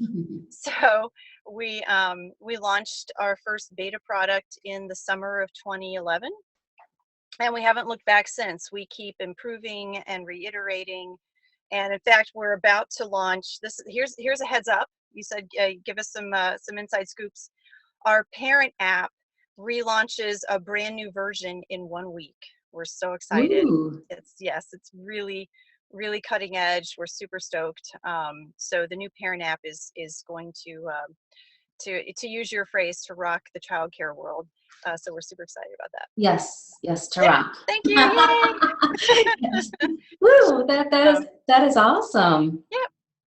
So in designing this app, what have you heard that people have said, oh my goodness, we now use your technology in Yeah. our childcare program and we are experiencing some shifts with how Yeah. we do things. What is it that they're here or that you're hearing that they're now doing because of this vision that you had Right. to bring the product to life? It does change the culture of the classroom. It really does. And I've been speaking all over the country this year. I've spoken at AEYC conferences in Nevada and Indiana and Ohio and Connecticut and oh no, wait, I'm sorry, scratch it. I did not speak at Connecticut. I was there, but You're in Georgia. Georgia, spoke in Florida, speaking again in Florida, speaking again in Ohio, Texas. I've been all over, and I'm primarily speaking about the hardware side of this solution. We've had a lot of copycats. I'm sure you're aware, and anyone on the call is as well, that even though LifeCubby was the first back in the summer of 2011 to launch, we're certainly not the only ones now. There are a lot of other vendors that have come along since then. So it's been a little bit of a challenge because the market has become a little flooded, and it is confusing to a decision maker to try to make that decision. And I think my recommendation is to work with the team that you feel comfortable with, that you know understands what early childhood is about, understands this space, not just as a software developer, but also as an early childhood expert as well, and that also has a good customer service reputation. I think we're really proud of the team that we've put together that not only understands how to walk people through the software, but how to answer questions about how to use this in my classroom and speaks the language of teachers. Yeah. But specifically, I've been speaking all over the country on hardware because this is a new thing, equipping a childcare classroom with hardware. No one's done that up until now. You know, it's been computers in the front office, maybe a computer in the teacher's lounge if you even have one, but hardware in the classrooms is kind of a new thing for the teachers. You know, hardware for the students, you know, computers, the Hatch systems or the smart tables for the kids to learn on, sure, but something for the teachers to use is new. And so I've been speaking about sort of how to navigate those decisions, the infrastructure you need to have, what hardware to evaluate, why select one piece of software over another based on the hardware that it runs on, because it really is important, and sort of the how of how teachers use an app in the classroom, and the when teachers use that app, because certainly attentiveness comes into play when you are responsible for a group of children and so on. So that's been a really phenomenal talk and getting rave reviews. Fantastic. So I want you to take us inside of one of your talks. And you know that point of your speech when you get to the juicy good stuff of what you're sharing. And I want you to share with us some of those juicy tips and strategies that you provide people who are only privy to hear you live as kind of a teacher. You don't have to give it all to us, but give us a little bit of what you're sharing in your speeches. And this is why Sue wrote an article last month for us, because she's got a lot of great information to really bring to the table so that when you come to the conference, you'll be able to sit with her and really have discussions on all different kinds of things with her as an owner, as a technology developer, somebody bringing technology into the classrooms. So let's talk maybe 2 or 3 just concrete tips, either related to technology or just something you know will benefit our people who are listening to this, that they could take and run with. So I'm going to give you some teasers. Number 1, I actually talk about the architecture of childcare, because architecture does come into play here. Where is the technology going to go? Where does it reside in the classroom? What kind of a commanding presence is it in the classroom? As an owner, will it help sell for me? In other words, when I bring parents in on a tour, are they going to see that technology? Are they going to be impressed by that technology? Or are they going to think that technology is a distraction? And how to make sure they think the one and not the other. So I'll give you another little piece of my bio. My father was an architect. So when you grow up in a home with blueprints all over the kitchen table all the time, and a dad who's, you know, showing the kids, you know, how his latest design and taking you over to construction sites to see that becomes a part of your DNA. So that's a part of who I am as well.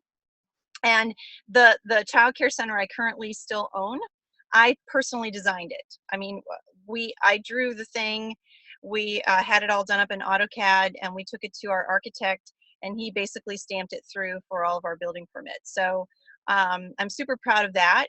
And design in terms of architecture is also a passion of mine.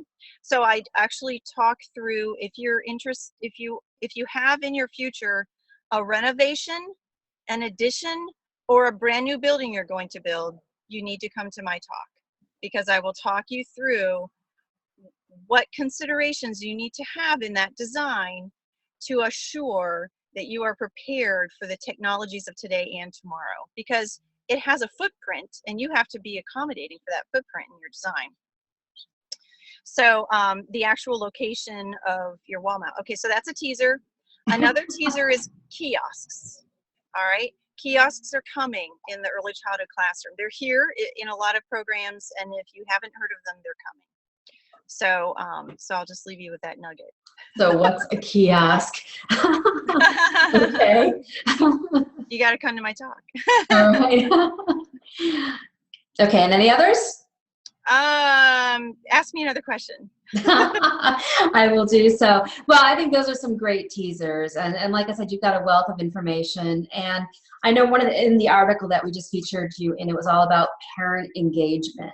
Mm-hmm. Let me ask you, so when we look at parent engagements, I teach the whole childcare business success model, and parent engagement would really be part of my processes, part of my people, part of the equation. But is there something that you could let people know that is the critical thing that they've got to do when it comes to engaging parents? And I know that's one of the core reasons why you developed this technology, was to have that engagement. That's correct. Excuse me, I have to shut my car door.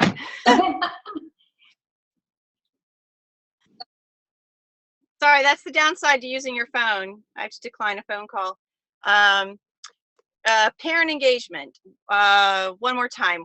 How did you frame that question? Yeah, well, a big foundational element of why you established LifeCubby was to really increase that parent engagement. Yes. Because the more engaged our parents are, of course, the longer we're going to retain them. Yeah. Yep. So go ahead. So if you ever took speech class in school, and they taught you, you learned how to give a speech. And the way to do that is to tell them what you're going to tell them, and then you tell them, and then you tell them what you told them. So with regards to parent engagement, we're doing the same thing to try to keep our parents in step with the teachers. We tell them what we're going to do. That's the lesson plan. Okay, here's the lesson plan for the week, or here if it's Thursday or Friday, here's next week's lesson plan. This is what we're going to do next week, Mom and Dad. And then as each day comes, you give them some information about what we did today. You send them some pictures, you write some journal notes, some anecdotal notes, you give them a daily sheet. So this is what we did today. And then and during the day, you're going to keep them engaged with some pictures or that are really in the moment. This is what we're doing right now. And then over time, you do that reflection of what we did. We do assessments for mom and dad. We do either portfolios on paper or digital. And then of course we do those assessments in those parent teacher conference times, so we can reflect and go back and see what we did. So it's sort of that walk alongside method of making sure mom and dad are in step with the teachers in the classroom. What are we going to do? What are we doing now? And remember what we did, so that they are continually reaffirmed in their decision to choose your child care center.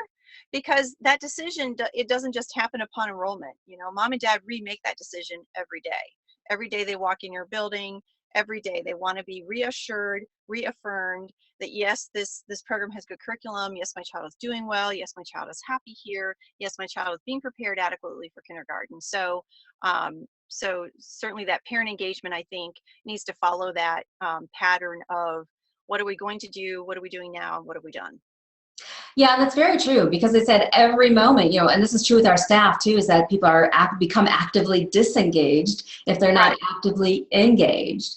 Right, and it's kind of, when I ask that question sometimes of childcare owners of what are you doing for parent engagement, and I hear them say, well, we have a parent meeting once a month and we do a monthly newsletter, and I just think, oh, that's so sad, because parent engagement needs to be all the time, every day, multiple times in the day.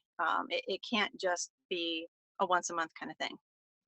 Absolutely. And, I just want to chat business owner to business owner. And I know that you've had a lot going on between establishing your childcare business, getting that to be incredibly profitable, and establishing then LifeCubby to be a service for our childcare owners. So when you felt like things were tough, or if you ever felt like, oh my goodness, giving up, is this really worth the journey that I'm going on here?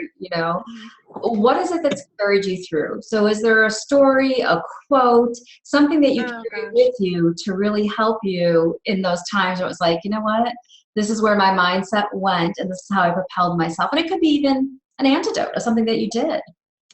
Well, I guess if you're going to ask me sort of a philosophical, what's your motivation or what keeps you going, I am sort of a believer in walking through open doors and not wasting my time beating on doors that are not open. And so I've allowed that to sort of guide my journey. And I try not to get too upset about the client that got away or the opportunity that just wasn't open, and focus on the opportunities that are open. And I think that's kept me in good stead. So really looking at the things that are open to you as opposed to what's not. And I think there's a big magical word that everybody should write down. That word is next. N-E-X-T. Yeah, I once heard that Tony Robbins, Anthony Robbins, went to a motivational seminar himself, and he invested like $5,000 or $10,000 to go to this like 3-day event. And he walked away with, one magical word. And he said that word was to learn how to say next very quickly, to look for the opportunities that were open to him as opposed to the doors that were closed. Yep. So let's just encourage people why they should come out to the Childcare Business Success Conference at rockmychildcare.com. I know that you said I have to be there.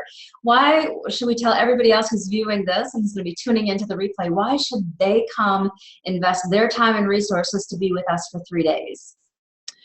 Oh, wow. Well, I think there's just tremendous value in gathering with like-minded colleagues, and the knowledge being shared from the experts such as you and the other vendors, myself, that will be there as well to pour into the attendees, but certainly just collaboratively attendee time with one another. I think there's so much value in getting to know other entrepreneurs that are in your space, so that you can encourage one another and build relationships. And I'm super excited myself, for sure. Ooh, I can't wait to be there. And I encourage everybody when you're there to meet Sue, and you'll hear a little bit from Sue on my stage, as well as she's going to be one of our topic experts at lunch. So you'll have the opportunity to sit with her. And the cool thing is, with the 3-day conference, we have gourmet lunches for the 3 days. So if you don't get to Sue on the first day, you could chat with her on the second day at the conference. To really pick her brain and say, all right, how does this work? What do we do here? And you could get lots of strategies and some great ideas. And Sue, the big question that's happening at our Blab Fest is do you dance? I do. Not good. I would. Yeah, but you do. But, I like big band music. Well, that's good, because the first evening we're going to have our VIP gala, and there will be music, and we've got several gentlemen who are coming who claim that they could dance. So okay. Well, I'm flying solo. I don't think my husband's coming on this trip, but I'll just dance in place. Well, we did think about making like a viral video, making like some kind of dance video for the Child Care Business Success Conference so it would go viral. Well, I might have to bow out of that one. Oh no, my dancing people were all here last week on the Blabcast. Yeah. Okay. It makes me really sad. But that's okay. We'll think of something else for you to do while we're dancing. Okay. Which is giving participants some great strategy. And if you guys haven't gotten your tickets yet, please go to rockmychildcare.com, grab your tickets so you can meet our fabulous topic experts such as Sue. Sue, thank you so much for being here. You're welcome. Thank you. And you're welcome. And I'm going to demote you if you could hang with us for a second here. Okay. All right, Sue, you could go ahead and wave goodbye. Bye-bye. Thank you for being here. You're welcome. All right, woo! All right, so we were scheduled to have Kim on. I don't think she's on with us. And Robin, if that does change, let me know. But what I want to do is get into some staff motivation information. Who's ready for that? Are you guys ready for some more staff motivation? If you are, go ahead and shoot me an "oh yeah" through our chat. And also, if there's any questions that you would like to have answered, if you're here listening with me live and you have a question, you could shoot it through. And I'm going to try to pay attention to the controls at the bottom so I could see your questions coming through. But staff motivation is a huge component. Thank you, everybody. Oh, yes, that's awesome. I love this technology. Are you guys liking this? And I really see it as something cool. Now, this is Zoom that we're using, so I'll give you a little kind of inside scoop here. This is Zoom that we're using, and you got to go to zoom.us. And here's a big tip for you, and I'm going to teach a little bit more about this at the conference, but you could go to zoom.us and actually get a free account and use Zoom for your staff meetings or for your other meetings so that you can have that face-to-face. And that's why I wanted to come to you live so that it could be more than you hearing my voice on our teleconference calls or when we call for our strategy sessions. It's just so that you can see and feel the energy. And like I said, I wanted this to be an amazing trailer to the conference, giving you tips and strategies to help you really start making some quantum leaps right now so you don't have to wait 5-6 weeks from now to start implementing, so that you can start implementing things right now. So if you've got some challenges with staff and you're in the chat, why don't you go ahead and let me know what some of your challenges are. And I know I've got some chats here that I could read. So we got, oh yeah, always bring it. Thanks, Loretta. Irina, Lucy. Hey, Lucy.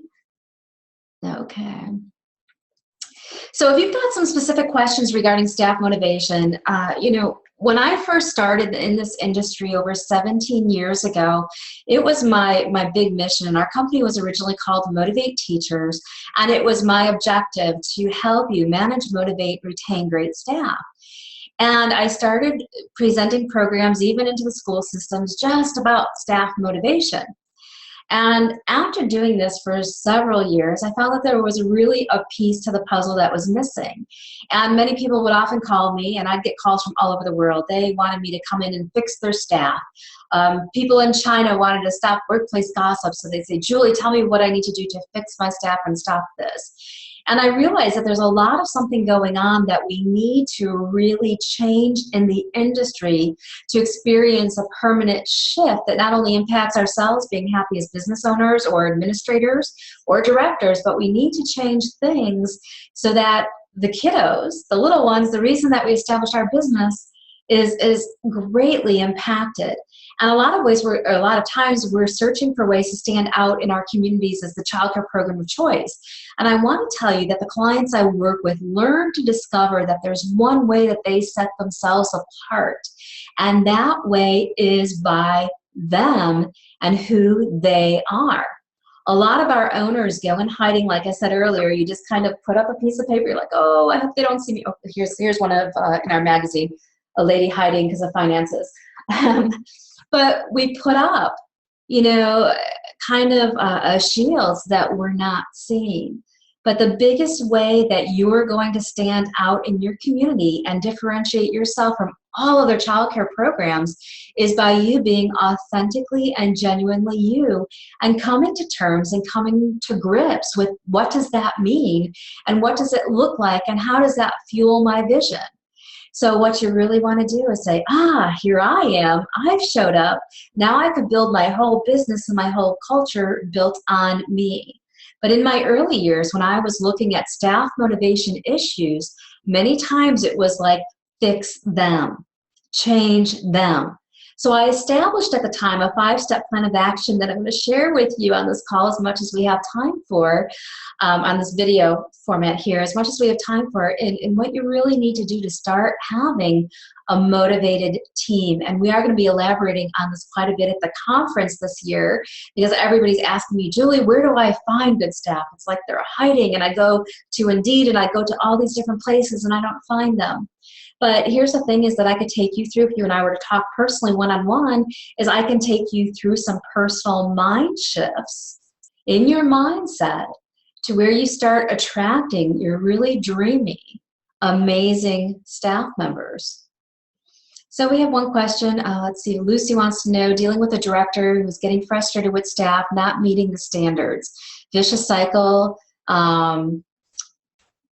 They say she approaches them negatively. So you've got a director who's getting frustrated with staff not meeting standards, and then she approaches people negatively. Okay, we'll talk about that, because that is really a whole culture change, Lucy, and for everybody who's got that issue going on, because you could say, oh, well, what aren't staff doing, or what aren't the director doing? So again, we go back to one of the things that I call really setting a strong leadership foundation. So this comes into play even before my 5-step plan of action, and this is, what are you modeling from the top down? So when people are not displaying or exhibiting the behaviors that you want them to display or exhibit more often, what kind of action are you taking to get the certain result? And here on my campus, we do what we call performance plans of action. And those are from the very top of your organization down to where you do them and model them with your entire organization. So those are a couple of tools. So we've got our performance plan of action, and then we also have what we call our conflict resolution system. And we'll often ask our audiences, do you have CRS? And some people say, yes, I do have CRS. I can't remember shit. I'm like, no, it's not that. It's a conflict resolution system. So do you have a conflict resolution system in place? And do you have a performance plan of action in place for how you can help people positively change every single month? Let me see if there's more questions. Okay, so that's another question coming through. So I'll finish asking this one. And keep shooting your questions through, and as I have time, we're going to conclude no later than 5 o'clock. So we've got just about an hour together where I want to just answer your questions and bring you through my 5-step plan of action. And again, encourage you to grab your tickets, come out and be with me live. There is nothing like being in that energy to sustain you. So again, get your ticket, rockmychildcare.com, and in a little bit, I'm going to try to remember to give away 2 more tickets to come to the event. But if you don't get those tickets, I do encourage you to grab some tickets. The price point right now is very low, and we're keeping it that way for you. So going back to Lucy's question about what you do is you have to have a systematic approach in place, because a lot of times what's going on in the workplace is people get triggered. And this happens at all levels. You are the owner. You get triggered by something a staff member does. You feel a certain way and it ruins your day. We're all walking around getting triggered. And one of my mentors has a saying. He says, everybody's walking around with their umbilical cord still attached, looking for a new place to plug into. And that's because we're all very needy, and those needs play out in the workplace. So if you have a director who's getting triggered by staff, that director gets frustrated, then she goes back to staff and takes it out on them, or she approaches them in a negative way. Perhaps in her mind, she's thinking, oh my gosh, how stupid are they? They should know this. She's thinking whatever thought she's thinking. But what she really needs to do is to be able to remove herself emotionally from the situation and focus on facts, benefits, and most importantly, solutions. But if from the very top owner level down, we don't have a sustainable system in place, it's going to be really hard for that director to implement something. So you've got to think from the top down, what is the way systematically that we deal with performance problems or performance issues, or things that we need from our staff that they're not following through on. And Lucy, if I'm not hitting the exact answer that you're looking for, please feel free to shoot a follow through to me, and I'll read that. I see one coming through now. Let me see what she's saying. I'm too curious. Thank you. We constantly find staff don't have the tools to discuss grievances with each other, but that is part of our process. But that is part of it. So we constantly find staff don't have tools. So I think I'm missing something from you here, Lucy. So what tools do they have, and what part of the process is in place, and what part of your process is missing? So what tools do they have, and what processes do you need to put in place? All right. See, this is fun. Now we're just communicating here. Part of our process is, so they don't have the ability to communicate? All right, so if it's the ability to communicate, it's going to go back to a systemized way. So again, if they don't have the ability, you have to ask yourself, how effectively am I doing it from the top down? We do what we call opportunities for growth, which is where we have one-on-one meetings with staff members. And this is what we recommend to our clients. You have one-on-one meetings with staff members. So every single member of your staff has a one-on-one meeting with you. During that meeting, it is discussed on what their opportunities for growth are, and we could even get it to the point where they start giving us that information. Then when we have the opportunities for growth laid out, we get their buy-in in terms of the action steps that they will take or won't take to follow through on. We get their sign off on that. And these performance plan of actions, or my opportunities for growth, can be done for whatever level of change you're looking to experience, or from whatever tool you're looking to, to have them improve upon in their communication. But if you're not having this regular communication with your staff and modeling how to have it regularly, it's really hard for them to do it as well. So you model it for your directors, you teach them on your process, and then they implement that process throughout.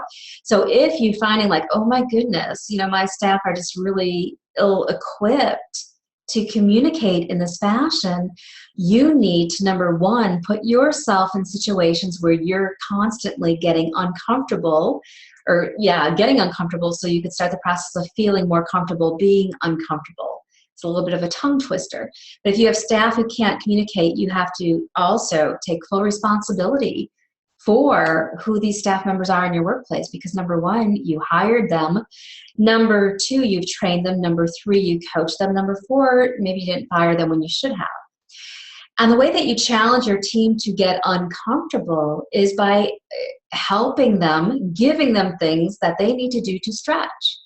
And oftentimes our staff members will be like, oh no, I don't do that, I don't do that, that's not what I do.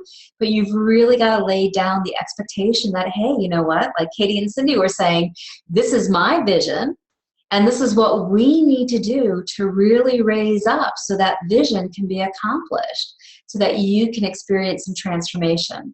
So Lucy, let me know if that helps. First part of our grievance process. Yeah, so I'm hoping that some of that that information helps, Lucy, but if not, you could feel free to shoot a follow-through question. Thank you.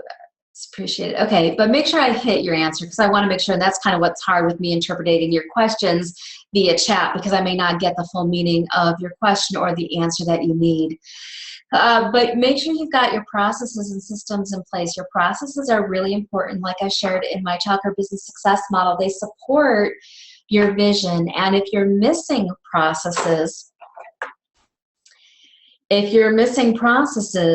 your staff are going to be left fluttering. But you have to do one thing. When you come in the morning and you look at your staff, and if your team members are not dreamy and you're like, oh my gosh, how do we get these people in place? You've got to really step back, look in the mirror, and say, all right, from this day forward, I take full responsibility for who my staff members are being in the workplace, and back it up a level to say I take full responsibility for who I'm being in the workplace. And that is really an empowering position, because otherwise we could go into victim mode to say, oh my goodness, here's what they're doing, here's this and here's that. And when we get into that mindset, what I call putting Band-Aids on things is typically what happens. And Band-Aids can become very expensive, not for the sheer cost of the material of a Band-Aid, but for really what that Band-Aid means. And a lot of times in our workplaces, when it comes to staff motivation, we are talking and dealing with symptoms, not the cause. So there's cause and then there's effect. Effect is the symptom. So when we have conversations as an owner or among directors, regarding what's going on in our workplace, oftentimes we're talking about the symptom and we're having conversations about the wrong thing. So if we keep talking about symptom, symptom, symptom, symptom, they're gossiping, negativity, drama, all this kind of stuff, then we get more of what we're focusing on, number one, and number two, we don't come up with the right solution to really treat what's going on. So you've got to look at your own mindset when you, number one, hired the staff, your own mindset when you're managing the staff, and your own mindset with how you feel about your staff through the day. And I want you to know that regardless of what kind of staff you have in place right now, you can totally make this huge shift and huge transformation happen. But it's going to start with you developing the belief or the mindset that something else is possible for you and what you want to bring into fruition. If that's helpful, go ahead and shoot me a chat and let me know. And I'm going to check to see what other questions we've got coming in here.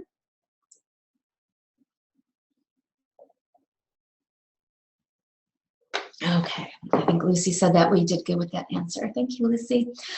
So we've got some more questions coming in, and I'm going to get to those regarding staff motivation. But one thing I want to do is dissolve some staff motivation myths. So oftentimes we think of there's certain things that we need to do. So I want to present you with as many things as I can. And actually, I think I'm going to do this first one as another raffle for our general registration ticket. So the first person who sends over the correct answer to Robin, but if I present this as a question and then give you the answer, doesn't that give it away? Okay, so Robin, this is the challenge, is I'm not going to reveal the answer right away. I'll come back to it.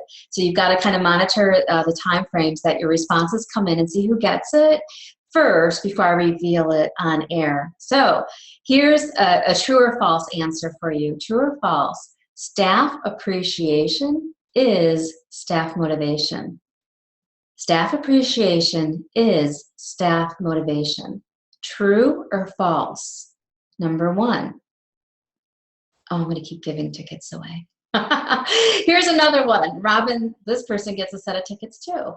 If we facilitate team building activities, we will have a motivated staff. True or false? So this is 4 tickets we're giving away.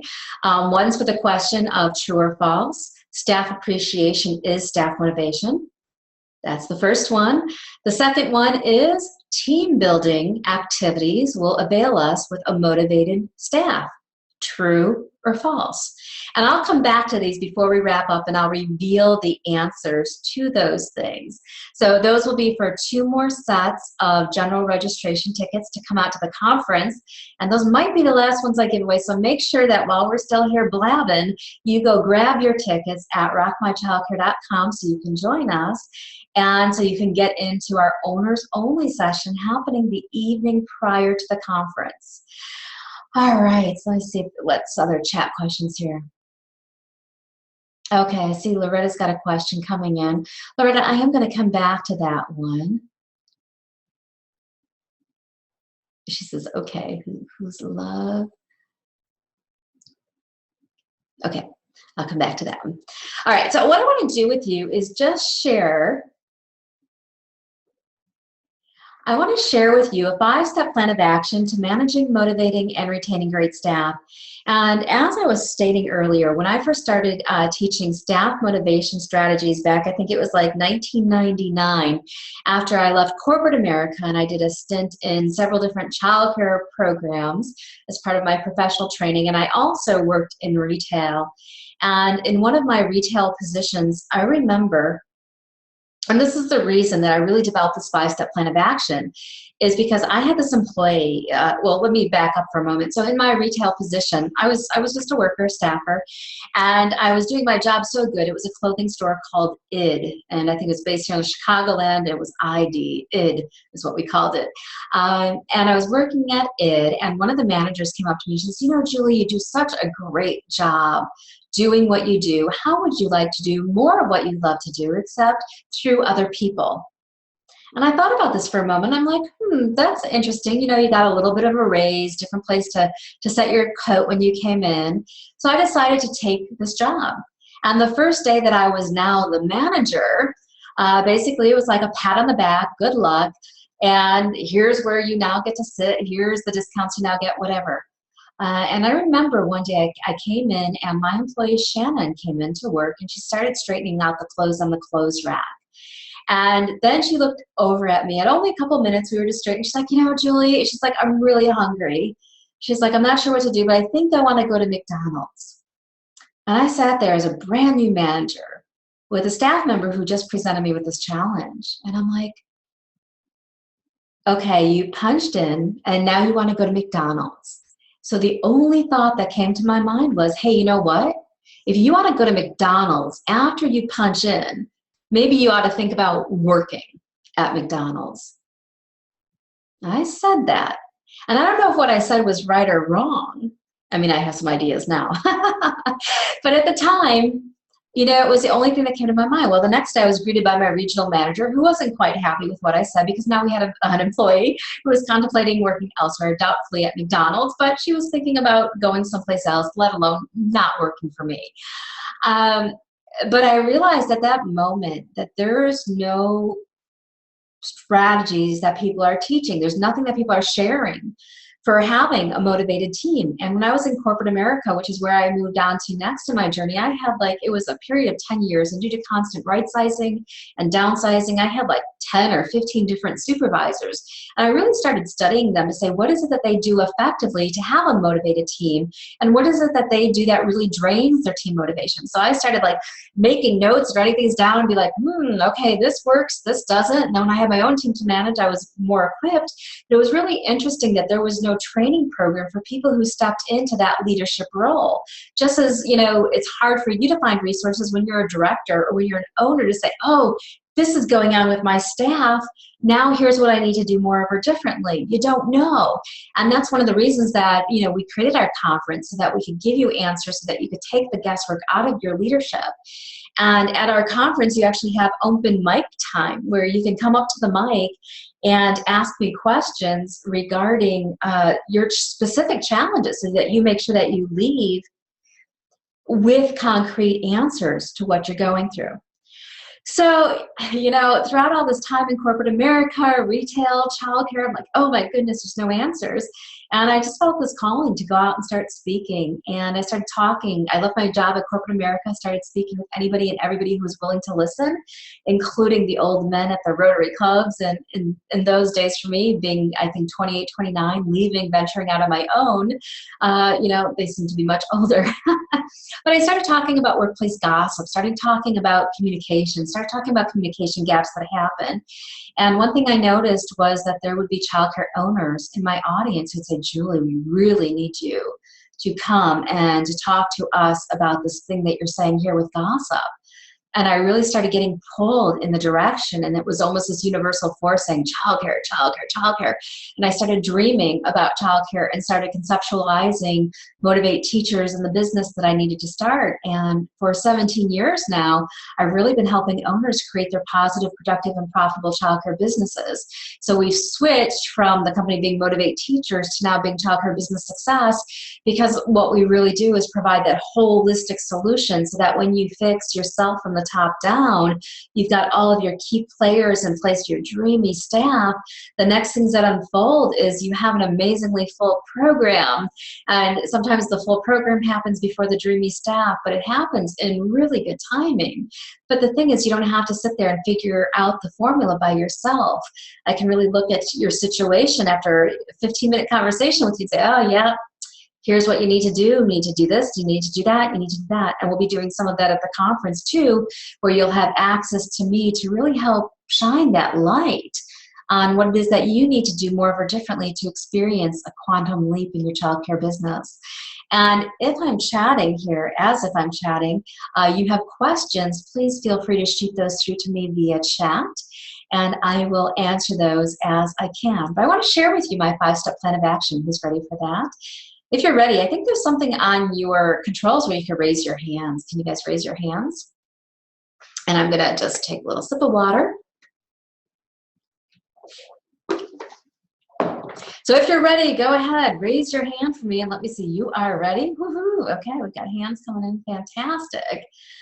And, and if you like this format too, let me know. We may continue to do some additional events like this. I'm just super loving the technology and the ability that I have to be with you live right now with all of you who are tuning in from across the world, even Australia, just to share with you these tips and strategies. I think it's incredible. And in case I forget to say a big thank you to Robin, who is my key big assistant, who helps me with so many things. Thank you very much for pulling this Blab Fest together. It was a kind of like a dream that I conceptualized. I'm like, okay, let's do it, and let's contact everybody. And she did it, and she got most everyone here, and it's been a great event. So let's talk staff motivation. 5 simple steps to help you manage, motivate, and retain great staff. And before we conclude, I'm going to remember to come back to our staff motivation myths. And remember, there's 2 tickets on the table, 2 sets of tickets that you can claim by knowing the answers to the questions, the true or false, you can even guess, to those questions so that you can claim your own conference tickets. So we have 5 steps. The first step is to possess a strong positive belief in your team. Possess a strong positive belief in your team. A positive belief in your team will make the difference between a team that merely exists or a dynamic, high-functioning team. Now, when I talk about possessing a strong positive belief in your team, I'm not talking about putting a smile on a stick saying, yes, Julie, I believe in everybody because I hired them. I'm talking about what are you really thinking and feeling about the team members who you have in place to support your clientele, to support your parents. So it's more than just putting a smile on a stick saying, yep, Julie, got it. This is a huge area that a lot of people have to peel back the layers on to say, well, why is it that I don't feel positive about my team? And the thing is, people can feel this energy from you, and it's a very subconscious thing on your part as well as on their part, but people will get this certain energy from you where they'll know you're either in their court or you're not. And so many owners and directors I work with say, Julie, you're absolutely right. When they come up to me, I have all these negative thoughts that are going on and all these tolerations that are happening. So I don't really believe in my team as I should. And I wrote an article a while ago about one of my best bosses, and her name is Michelle. And if Michelle Lawrence ever sees this, I just want to say thank you from the bottom of my heart, because you were absolutely one of the best bosses that I've ever had, and you've taught me incredible amounts of information, even though you probably don't even know what you did. But Michelle was not this very touchy-feely kind of person, not a person to really give you all kinds of gifts and, take you to lunch and do all those kinds of things for you. But what she did is that I really felt that regardless of what situation was unfolding, and she was a boss in corporate America, but whatever situation was unfolding, she had my back. And even when I had other people who were pointing their fingers in my face saying, you're not doing your job, this and this and this and this, she had my back. And I really felt from her that she had this strong, positive belief in who I was and what my abilities were as an employee. And I want to let you know that this is one of the most motivating things that you can do for your staff, is to really believe in them. And when I come on site and work with teams like I did with Katie, like I did with one of my clients, Mary, I mean, there's been so many teams I've been on site with, but when I come on site, one of the things that we do is we give your entire team a platform to let their light shine incredibly bright. And when people really feel, let me repeat that, when they really feel like you believe in them and their abilities, they will shine brighter than they ever shined before. And this could be even somebody who you think is your worst performer, is that you give them that space to shine. And it's about learning. They'll make mistakes, but that's okay. But you'll see a transformation happen. And you have to realize the mindset of an employee. Most of your staff are not thinking, even though their actions kind of speak otherwise, but they're not thinking, oh, I just need to get in and get to work today and get that paycheck. most of them are in it because in some way, shape, or form, they're passionate about the kids, whether it's their own kids who are attending your childcare program or the future of the world, whatever it might be. But then they come to work and the stress of the day just dictates their mood and their energy, and then perhaps you're not letting go of control from the top down, and they start to feel disempowered. And I'm challenging myself all the time within my company. You can ask Robin or even Leanne. I'm always striving to let go of control, and I even say now I'm becoming allergic to doing tasks because I'm really asking the questions, well, who can be doing this, so that it doesn't have to be me, because I have to really stay in my what we call zone of brilliance for the work that I'm doing and what I'm trying to bring to life. So you've really got to come at it from a way of, how do I help my people shine?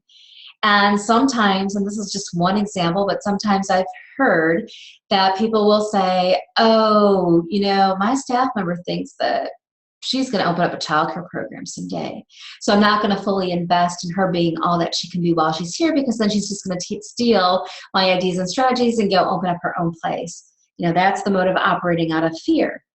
Another place is, oh, well, she says she wants to be the owner or the director. Who does she think she is? And we get into that mode of conversation, at least inside of our heads. But that is going back to another fearful place. And that fear place is one of us thinking we're not good enough or we're not worthy enough, so that when somebody else says they want to step into our shoes, we become fearful that who we are is being challenged. And when you are authentically and genuinely you, there is no competition. Nobody can be you. When you are authentically and genuinely being you, you're going to make right hiring decisions to really support your big, bold, dreamy vision. But that's really the place where a lot of us have to do work is what does it mean to get back to being us authentically and genuinely? And we are going to deep dive into that, into the conference, is so that you really pull back the layers and you know that there's no competition. And competition is a whole other thing we could talk about. I know it well, being the middle daughter of 3 daughters who had a father who would constantly compare us. You know, my older sister was the thinnest and the smartest, and my younger sister was the prettiest, and I was the flirt. You know, I was the daughter who's going to come home from school pregnant. The day that I graduate from college would be the day that my dad goes back to church. And these were words that he would say. And so in my mind, when you think about competition, it's a very natural thing for me to compare myself to everybody else who's doing similar things. So one thing that I did years ago was I stopped following people who do similar things. I stopped looking over at the fence and say, oh, what are they doing?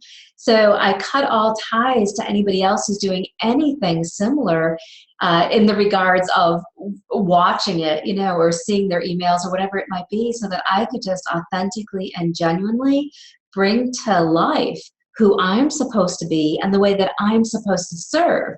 And that's the biggest, hardest leap that a lot of our owners have to make, so that then, yes, you can empower your directors to do the same thing.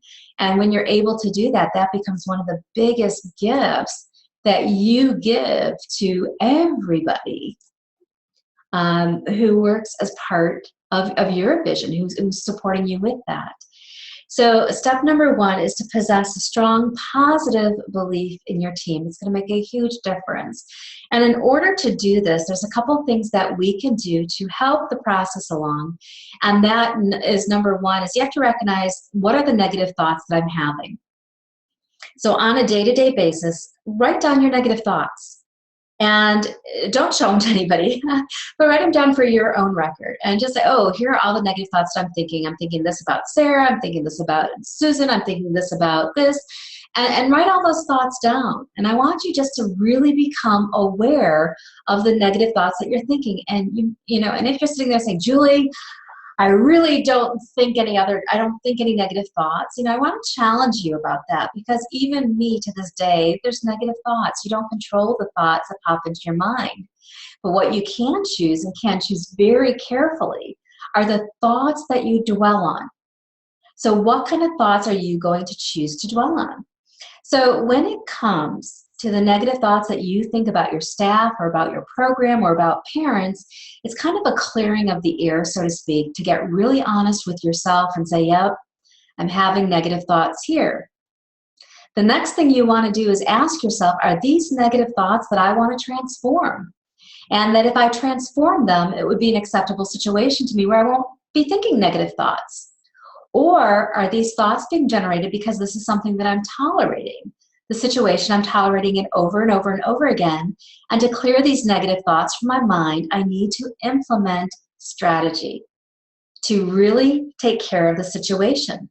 So for example, if you're looking at your childcare program and there's a dirty spot in the corner of one classroom, day after day after day after day, you go, oh my God, there's that dirty spot. I got to get to that someday. Oh my goodness, there's that dirty spot. I got to get to it someday. Day number 3, oh my goodness, there's that dirty spot. I got to get to it someday. And you're using up your mental power because it keeps going back to that thought.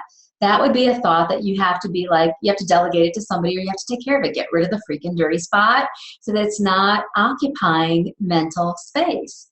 And I constantly walk around my environment thinking, what thoughts am I tolerating and what do I need to do so that thought is not occupying any mental space? Here's the thing is that the more negative thoughts that you let build up inside of yourself, the more your vision is going to be depleted. Negative thoughts deplete your vision. Negative thoughts about your spouse, negative thoughts about your children, negative thoughts about your business, negative thoughts about the color you're wearing, negative thoughts about your hair, your makeup, your body weight, whatever it is, they deplete your overall vision. They do.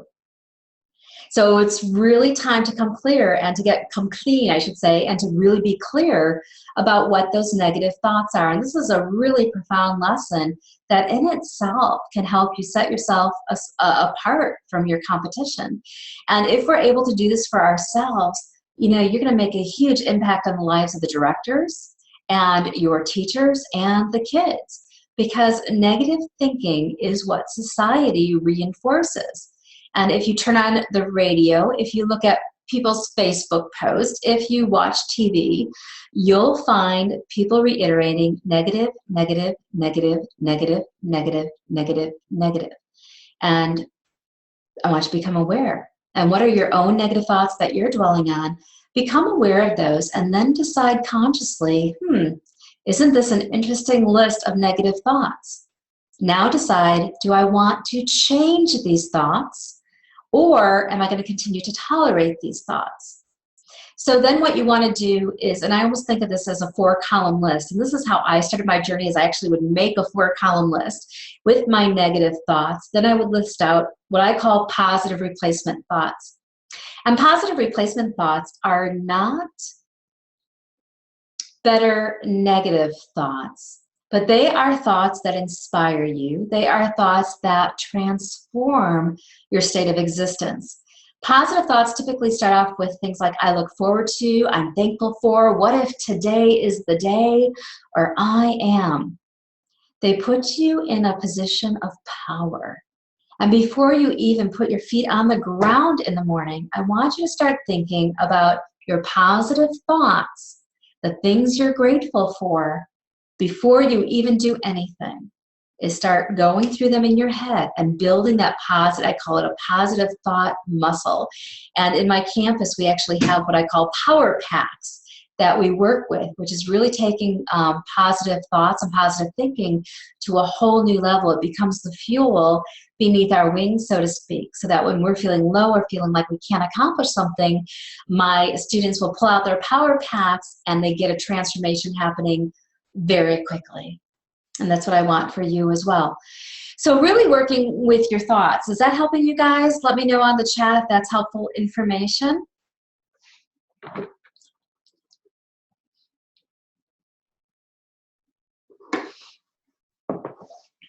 And then we'll get into some more additional strategy.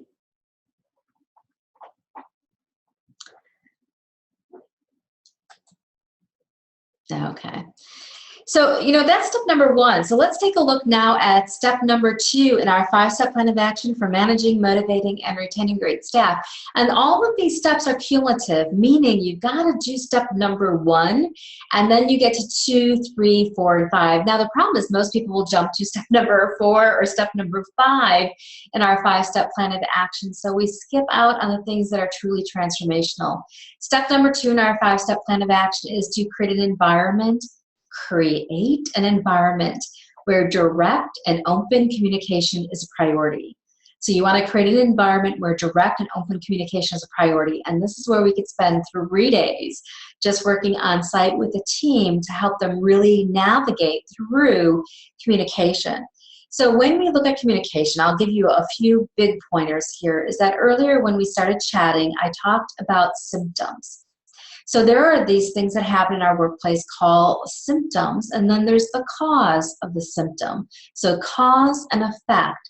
You, whether you like it or not, are the cause of the symptom that unfolds in your childcare business, in your childcare program. But we have to get to the place of where we understand what the causes are so that we get a new symptom.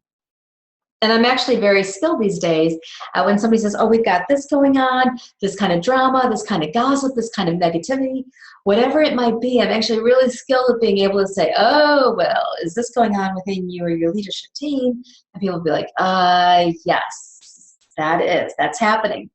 So we want to be able to shift that for you so it comes back and puts you in an empowered position where instead of saying, Julie, fix them, the finger comes back at you and says, okay, what do I need to do differently to get a different result? Because everything you're saying is a result of something that's going on from the top down, period. It is.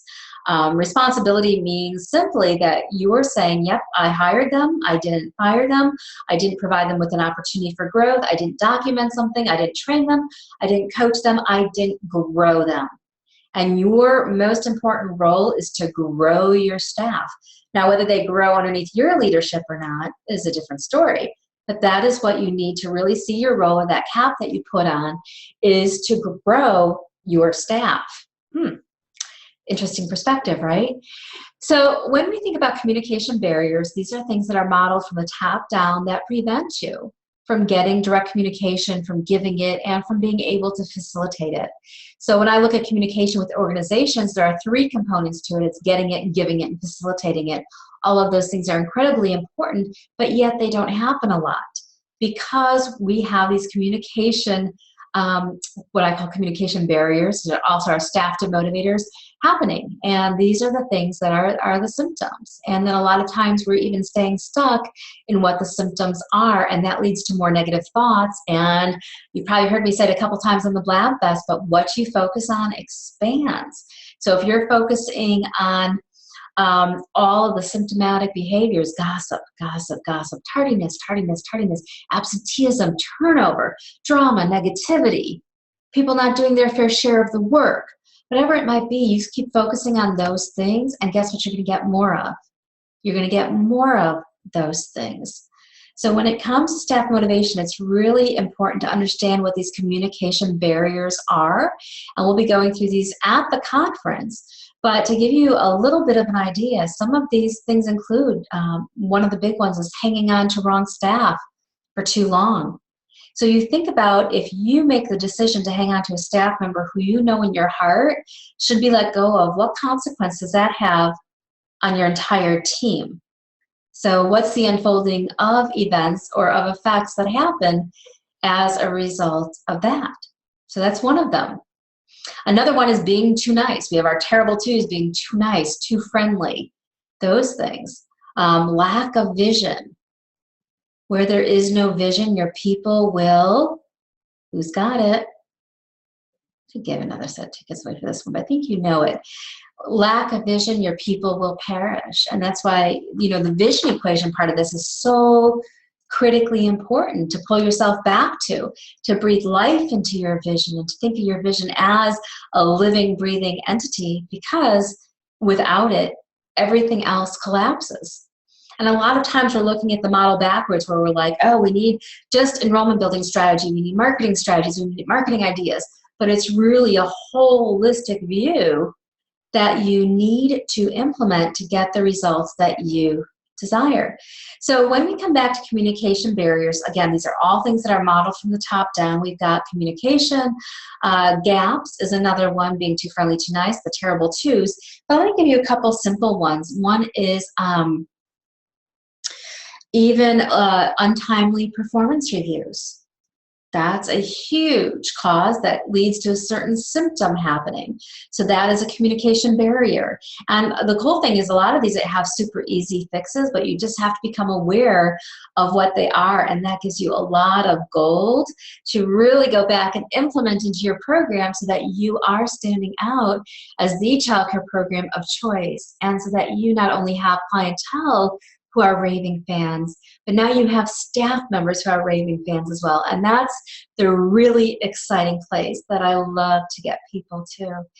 So going back to communication, creating the environment where direct and open communication is priority, really recognize what those communication barriers are, what your demotivators are, and start challenging yourself right now with the conversations that you're having to ask yourself, are we talking about the cause or are we talking about the symptom? If we're talking about the symptom, what's the cause that we should really be talking about? And there's an easy way to get to that cause. It's by asking yourself this one question, and that is, what is it that we as a leadership team can do more of or differently to get or experience a different result within our staff? Great question. What is it that we as a leadership team can do more of or differently to get a different result within our staff? Instead of, oh, our staff are gossiping again, I can't believe they're doing this, and they said this to the parent, and we need better procedures in place because they're not following them. So we look at all of these different things that I would call more bright, shiny objects, trying to troubleshoot the issue, when the cool thing is the power to change it all is right within you. Again, these are 5 steps to manage, motivate, and retain great staff. 1, possess a strong positive belief in your team. Number 2, create an environment where direct and open communication is a priority. That's huge. Number 3, I'm going to give you these steps and then I'll come back to some questions. But number 3 is to challenge your team. Get them thinking. Challenge them to understand, and this is big, challenge them to understand and be a part of the big picture. And with this step, this is where you're really sharing your vision. Your team is on fire about it, and then you let them implement their creative ideas to contribute to the vision coming alive. You guys get that? So it's really, instead of you saying, this is my vision and this is the way that it's going to go, and these are all the pieces of it, you could state your overall vision, say, okay, everybody, what are 3 action items that you can take to help bring this vision to life in a bigger, bolder, greater way this month? And you get everybody communicating on those 3 words that they can start implementing. And one of the things that I love to do with our childcare program of excellence is they'll present me with a challenge saying, okay, Julie, this is where I'm at with my staff, and we've got a staff meeting coming up, and I need an activity to do at my staff meeting to really bring my team on board quickly with this idea. And that's where I love really helping them formulate an activity very quickly, and they'll call me back and say, oh my gosh, that activity, that thing you had us do together as a team availed us huge results. And we've really taken staff meetings from flat to boring to popping and sizzling and rocking. And that's what we look forward to helping you do at the conference as well. So number 3 is to challenge your team. Step number 4 in the 5-step plan of action is to make it fun. Actually that's number 5 if I'm going out of order. But these 2, it doesn't matter too much.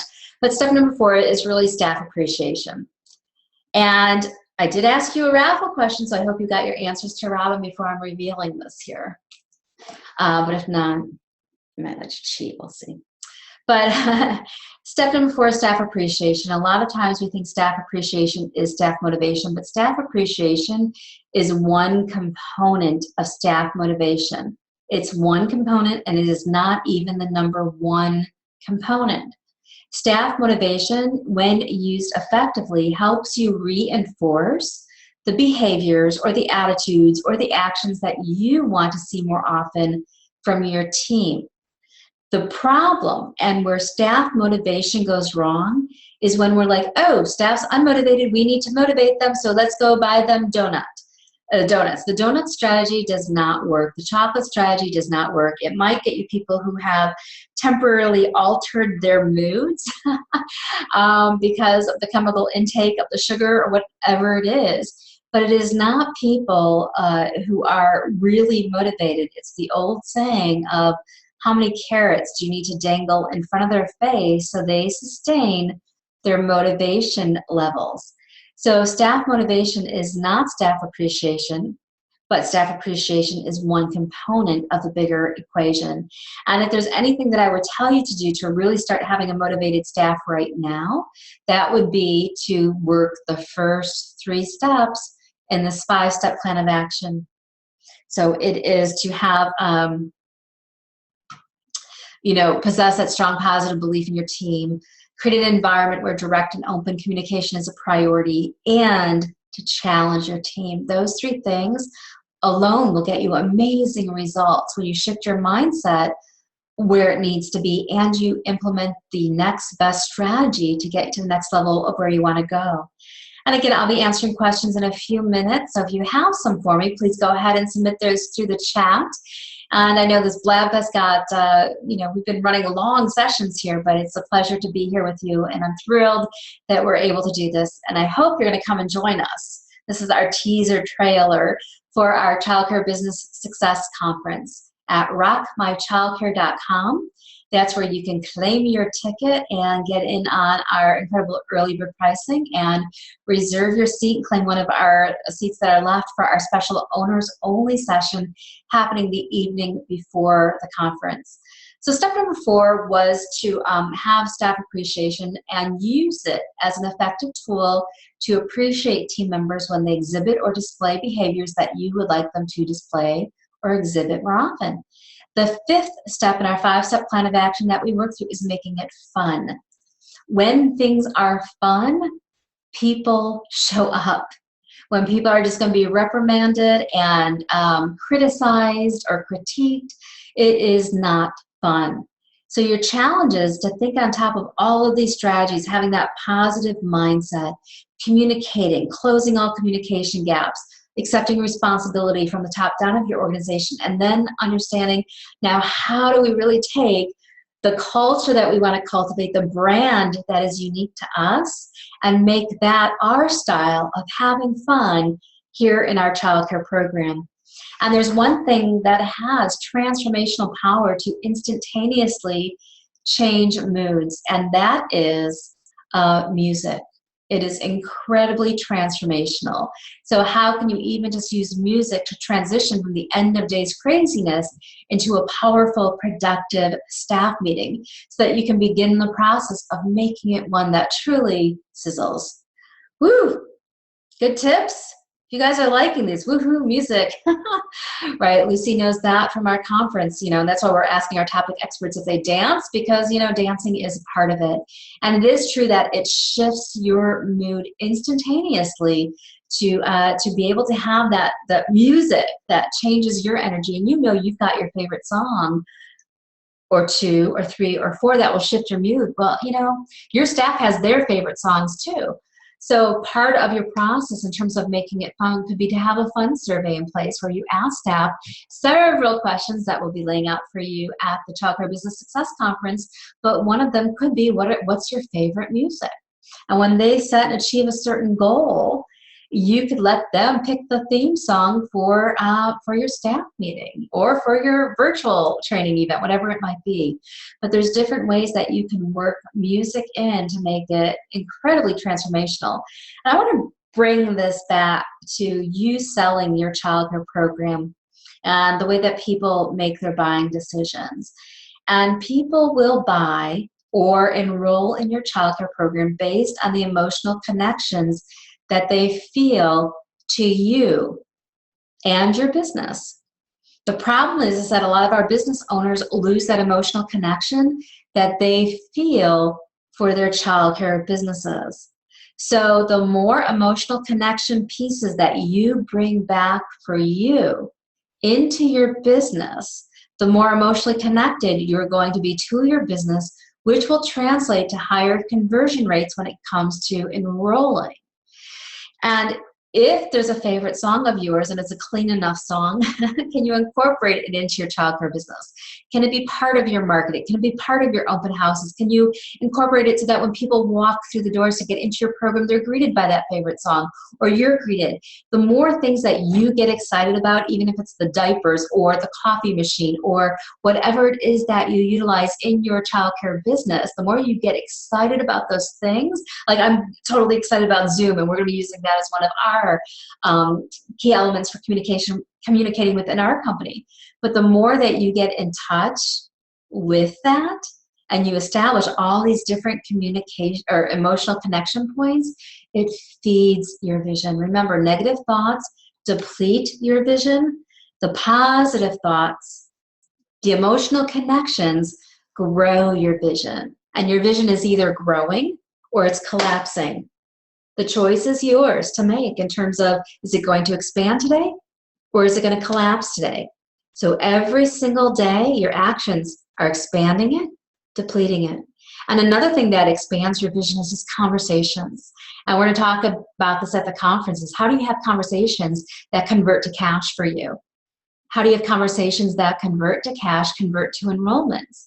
Because one key to really filling your enrollments instead of just like one little granule of sand at a time. You would never want to fill your sandbox that way, right? But that's the way we do it with our childcare business. Woo! One parent, one parent, one parent. But what we want to do is position you as the expert in your community so that when people think about childcare, they think about you.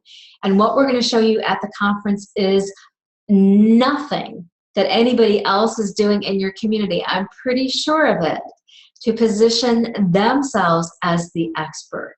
And not only are we going to give you the strategy, but we're also going to provide you with support mindset-wise so that you actually take action and implement the strategy. And we did a teleconference call last year after our conference where we followed up with people on their goals and objectives for coming to see how they did. And people were so on target with what they wanted to accomplish. It was like, oh, am I giving too much at the conference? Because they were on fire with what they were setting and achieving in terms of their goals and their vision and what they wanted to bring to life. So that gives you my 5-step plan of action for managing, motivating, and retaining great staff. I hope you've benefited from that greatly. I'm just going to do a little time check here. Okay, we've got some time left. So if you've got some questions, I'll stay with you for a few minutes longer.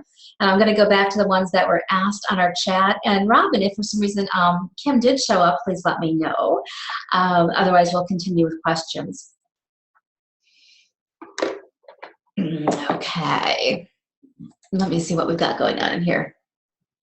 Okay, thank you, Robin. Okay. So let's go back here. I know Loretta had a question, and see if I'm interpreting this correctly. What is one of your favorite concrete motivators or team appreciation for those teachers who love language as gifts? Is that right? Whose love language? Oh, whose love language? I got you. Whose love language is gifts. I understand now. So there's a book all about love languages. So I think that's what Loretta's talking about, is what are the love languages of somebody's is gifts. So what's one of the things that you can do, team appreciation for them who really like gifts. I'm not sure if this is going to fully answer your question, Loretta, so you can let me know how I do with this response. But if you have teachers whose love language is gifts and they really like the gifts, you could even sit down with that teacher and say, okay, here's what I need to see from you more of or differently. Now, once these goals are accomplished, I want to help you celebrate them. And in order to celebrate them, let's recognize some of those cool gifts or things that you would like. Another thing to do is in your fun survey is to have a question that says, if you had 10 extra bucks or 20 extra bucks, what would you spend it on? And so when they first start their employment, it's part of their orientation process that you ask them that question so you know in advance what kind of gifts they would like in terms of appreciation. And, you know, when we survey people, what we find out from teachers is that all the gifts in the world don't mean anything if there's not one thing attached to it. And that one thing that needs to be attached to it is your emotional connection to the reason as to why you're giving the gift. And that will come across very strongly in the gift that's given. If it's just a gift, you can say, oh, well, here's a nice, pair of glasses for you. Or you could say, here's a nice pair of glasses for you because of the insight that you provide to our organization and the lens that you help the kiddos in our care see through in your classroom, because it is definitely and most sincerely changing the world. And that was just off the top of my head.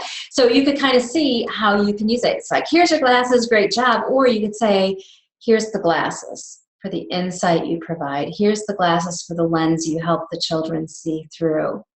And if they don't wear glasses, give them a pair of sunglasses. Give them a pair of glasses that just have clear glass. And they become a token. They'll put them on top of their computer. And like I said, that was just something totally off the top of my head. So Loretta, you can let me know if that helps and answers your question. But I would find out ahead of time what kind of gifts they like. And if you get to know your people on a real professional level, what are their goals? You could tie in gifts to what their goals are to help them achieve that. All right, Loretta says, no wrong answers, great minds think alike. So Loretta, did you have that glasses idea? I don't know. I think that was pretty original. And if you want more original ideas like that from me, my clients will say that I am just an abundance of creativity when it comes to looking at their brand and unfolding it in all different aspects of how they run their childcare business. So please make sure you come out to the conference, rockmychildcare.com. Yes, I am pushing the conference on this Blab Fest because I know it's what you need to get you to the next level of where you want to grow. And you can get those tickets at rockmychildcare.com. Got some great general registration. And if you register as a VIP, you can bring friends, as many as you would like, for only $197. So that's a great incentive right in itself. Okay, let me go here to another question. All right, this question is from Monet. She says, watching this, my best teacher just came in to tell us she's leaving at the end of the summer. The turnover is never ending. Okay, so Monet, I want to share with you a story, and I'm hoping that this will help you. One thing you've got to do is you've got to change your mindset about what you believe is possible. And if you come out and you make statements such as turnover is never ending, that tells me right away where your mindset is, and it's something that you need to shift. The challenge is you're going to say, well, Julie, that's a bunch of crap because I'm seeing with my eyes that we've got this crazy turnover and it's costing me a lot of money. And that's true. But there are opportunities that you're not seeing because you're focusing on that thing that's happening. And you've got to see what's in your mind's eye, not with what's happening in your two eyes. And this is how our clients start to really get some amazing results happen when they come and submerge themselves in our community. And I start to propel them to a different level of seeing what's possible. So it says turnover is never ending. So you've really got to change that. And you've got to say that you are excited, or I cannot wait to meet my dreamy team members who are going to help me sustain my vision. And you've got to start focusing on what you want to have happen in your childcare business, in your childcare program. So the first step is to really change your mindset that turnover is never ending.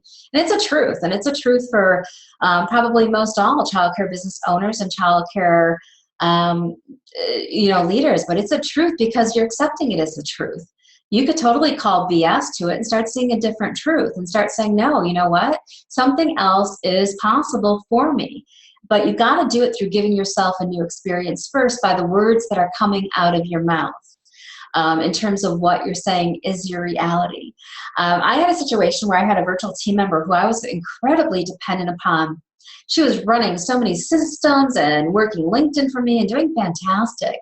And one time I had sent an email through and she took it the wrong way and she kind of wore her heart on her sleeve. And I kind of knew this. And I had this feeling that one day it was going to happen. And she quit. Last minute, Julie, I no longer work or no longer support your company. And I said, okay. So I sat there for a moment and I could have gotten totally lost in my thoughts thinking, oh, another person, where am I going to find somebody? What do I have to do now? Who's going to pick up all these different tasks? So all these negative thoughts can easily fly through your minds, and they do mine as well.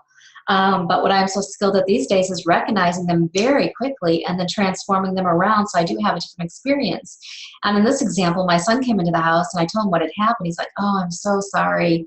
You know, I know how tough it's going to be to find somebody. And I thought for a minute, I'm like, you know what? This is the perfect opportunity to stretch my mindset and to really give myself a new experience. So I started saying, nope. I said, I am going to find my new dreamy team member in record time. I'm going to find them in record time. And I started repeating it until suddenly, boom, I was propelled to take action. And I said, okay, you know, I am not going to sit here in this. I'm going to stay with the thought of I'm going to find my dreamy team member in record time. And then I was prompted, I kind of listened to the guidance I was getting from the universe, that I needed to go to a Facebook group, post something online. I wrote this job description that I was looking for this kick-ass virtual assistant. That was my job description. And then I wrote more about it, but it all came from this certain energetic place within myself where I believed in the possibilities. And I believe there's power in that too. When you write your job descriptions, where is your energy coming from? Is it coming from the place of, this is going to happen, or is it coming from desperation saying, no, this isn't going to happen? And that's what will dictate the end result of what you achieve. It's the positive expectancy that you set. It's power.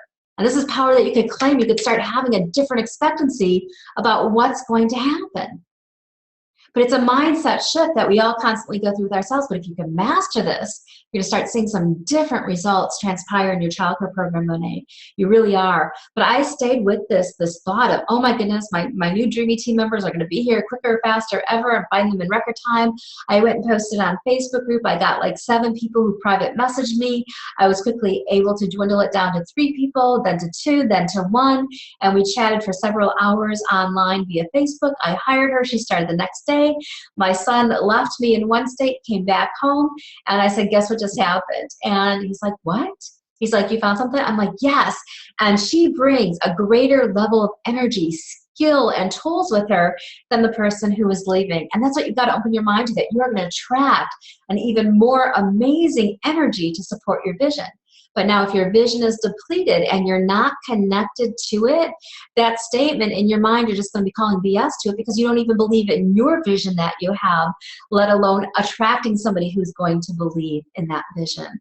So that's really the first step in turning it around, is to watch your mindset around it. And again, so it goes back to the first two steps in the model, is to watch your mindset around it and your vision, to bring that to life. Monet, this is an incredible opportunity to define for yourself, who are the people who are going to work for you? What do they look like? What kind of clothes are they wearing when they come through the door? You can make a picture of them and put it up on your wall, whether you draw it with crayons or markers. I have my markers here somewhere. I was drawing pictures myself and putting it into my, my little success journal here. Drawing pictures to bring it to life. You've got to start surrounding yourself, especially if you want to get to that visionary level, is start surrounding yourself with things that you want to bring into fruition that you can't yet see with your eyes, but you see it with your mind so clearly that now you start to bring it through different things that you're going to post up and put up and create and design and artwork and whatever it might be. So that's really the starting point when it comes to turning this around for yourself. If this was your best teacher, imagine if you start visualizing that you're going to bring even a more dynamic energy into your team. Imagine what that next person is going to look like. And they're going to be pretty freaking awesome if this person was that good that you don't want to let them go. But it's also a test to you on how quickly can you let go of attachments, which is a whole other story that I don't have time to get into on this Blab Fest, because we're going to close out in just a few minutes. But really think about challenging yourself to let go. Never let your business success be dependent upon one staff member or one client. Position yourself to be in the most empowered position that you can possibly be in every single day, every single hour, every single minute that you are in charge of bringing this dreamy childcare program into fruition. All right, let's see what came through chat. Oh, Rena, I answered your question too. You are welcome. I always wanted to wear glasses. Loretta. I thought that was great coming up with that, the lens thing. All right, so let's see if there's anything else here.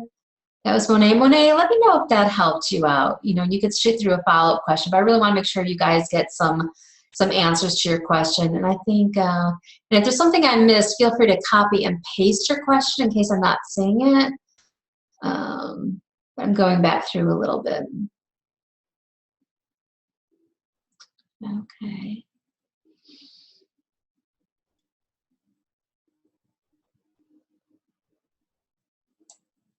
It totally was. Okay, Monet says thanks, it did.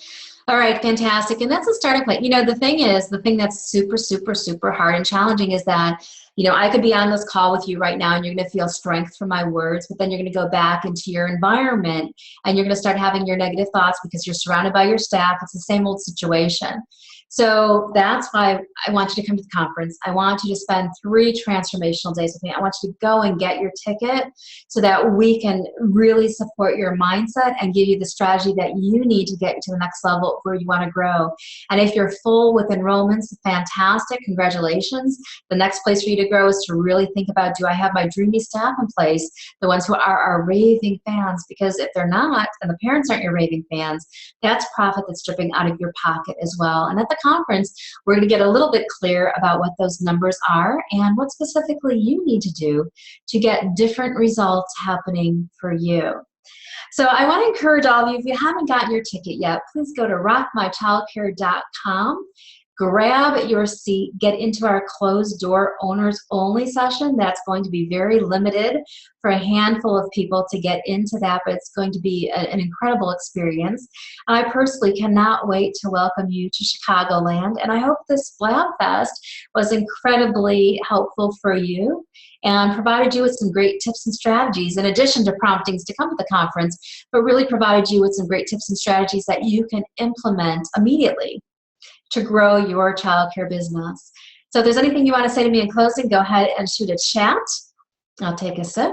Any burning question, I'll give you last minute.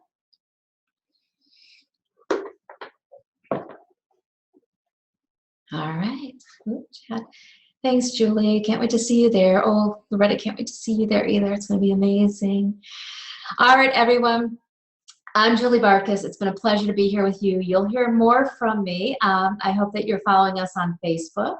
If you go to rockmychildcare.com, I think all the links are there where you can get some direct access to me. Also, if you're on the fence of deciding, is the conference for me or isn't it, and we haven't given you enough information through the Blab Fest so that you can make that decision, I encourage you to get yourself on my calendar. If you go to rockmychildcare.com, there is a Contact Us link where you can actually request time with me to chat so we can talk about if it's the right fit for you or not. But if you've been stuck for a while, or even if you just don't know which is the next step that you need to take, this is a great opportunity for you to come on out and be propelled to a whole new level of action. It is, like I said, it's personal transformation plus strategy to give you results in record time. And your results that you might want are increased profits, more motivated staff, or having a full enrollments, like I said, I say in record time. And you're going to meet some of our great childcare program of excellence mentorship members, and I'm going to be leading you through a transformation for 3 incredible days. I really want to encourage you to think about, if you're saying, oh my goodness, it's just, now is not the time. It's summer, it's this, we've got this coming up and that coming up. I want to ask you, how much longer are you willing to tolerate what's going on? And what if we can get you solutions to the challenges that you face in 3 short days so that you can come back and experience a whole new level of existence, like Katie talked about, and like her directors talked about on the video that I played for you last week, and like Cindy is experiencing. And it would be my honor to help you start this journey, one that is definitely worthwhile to get you on the path of creating your dreamy childcare business. I'm Julie Bartkus. Thanks for being here. I'll see you soon. Bye.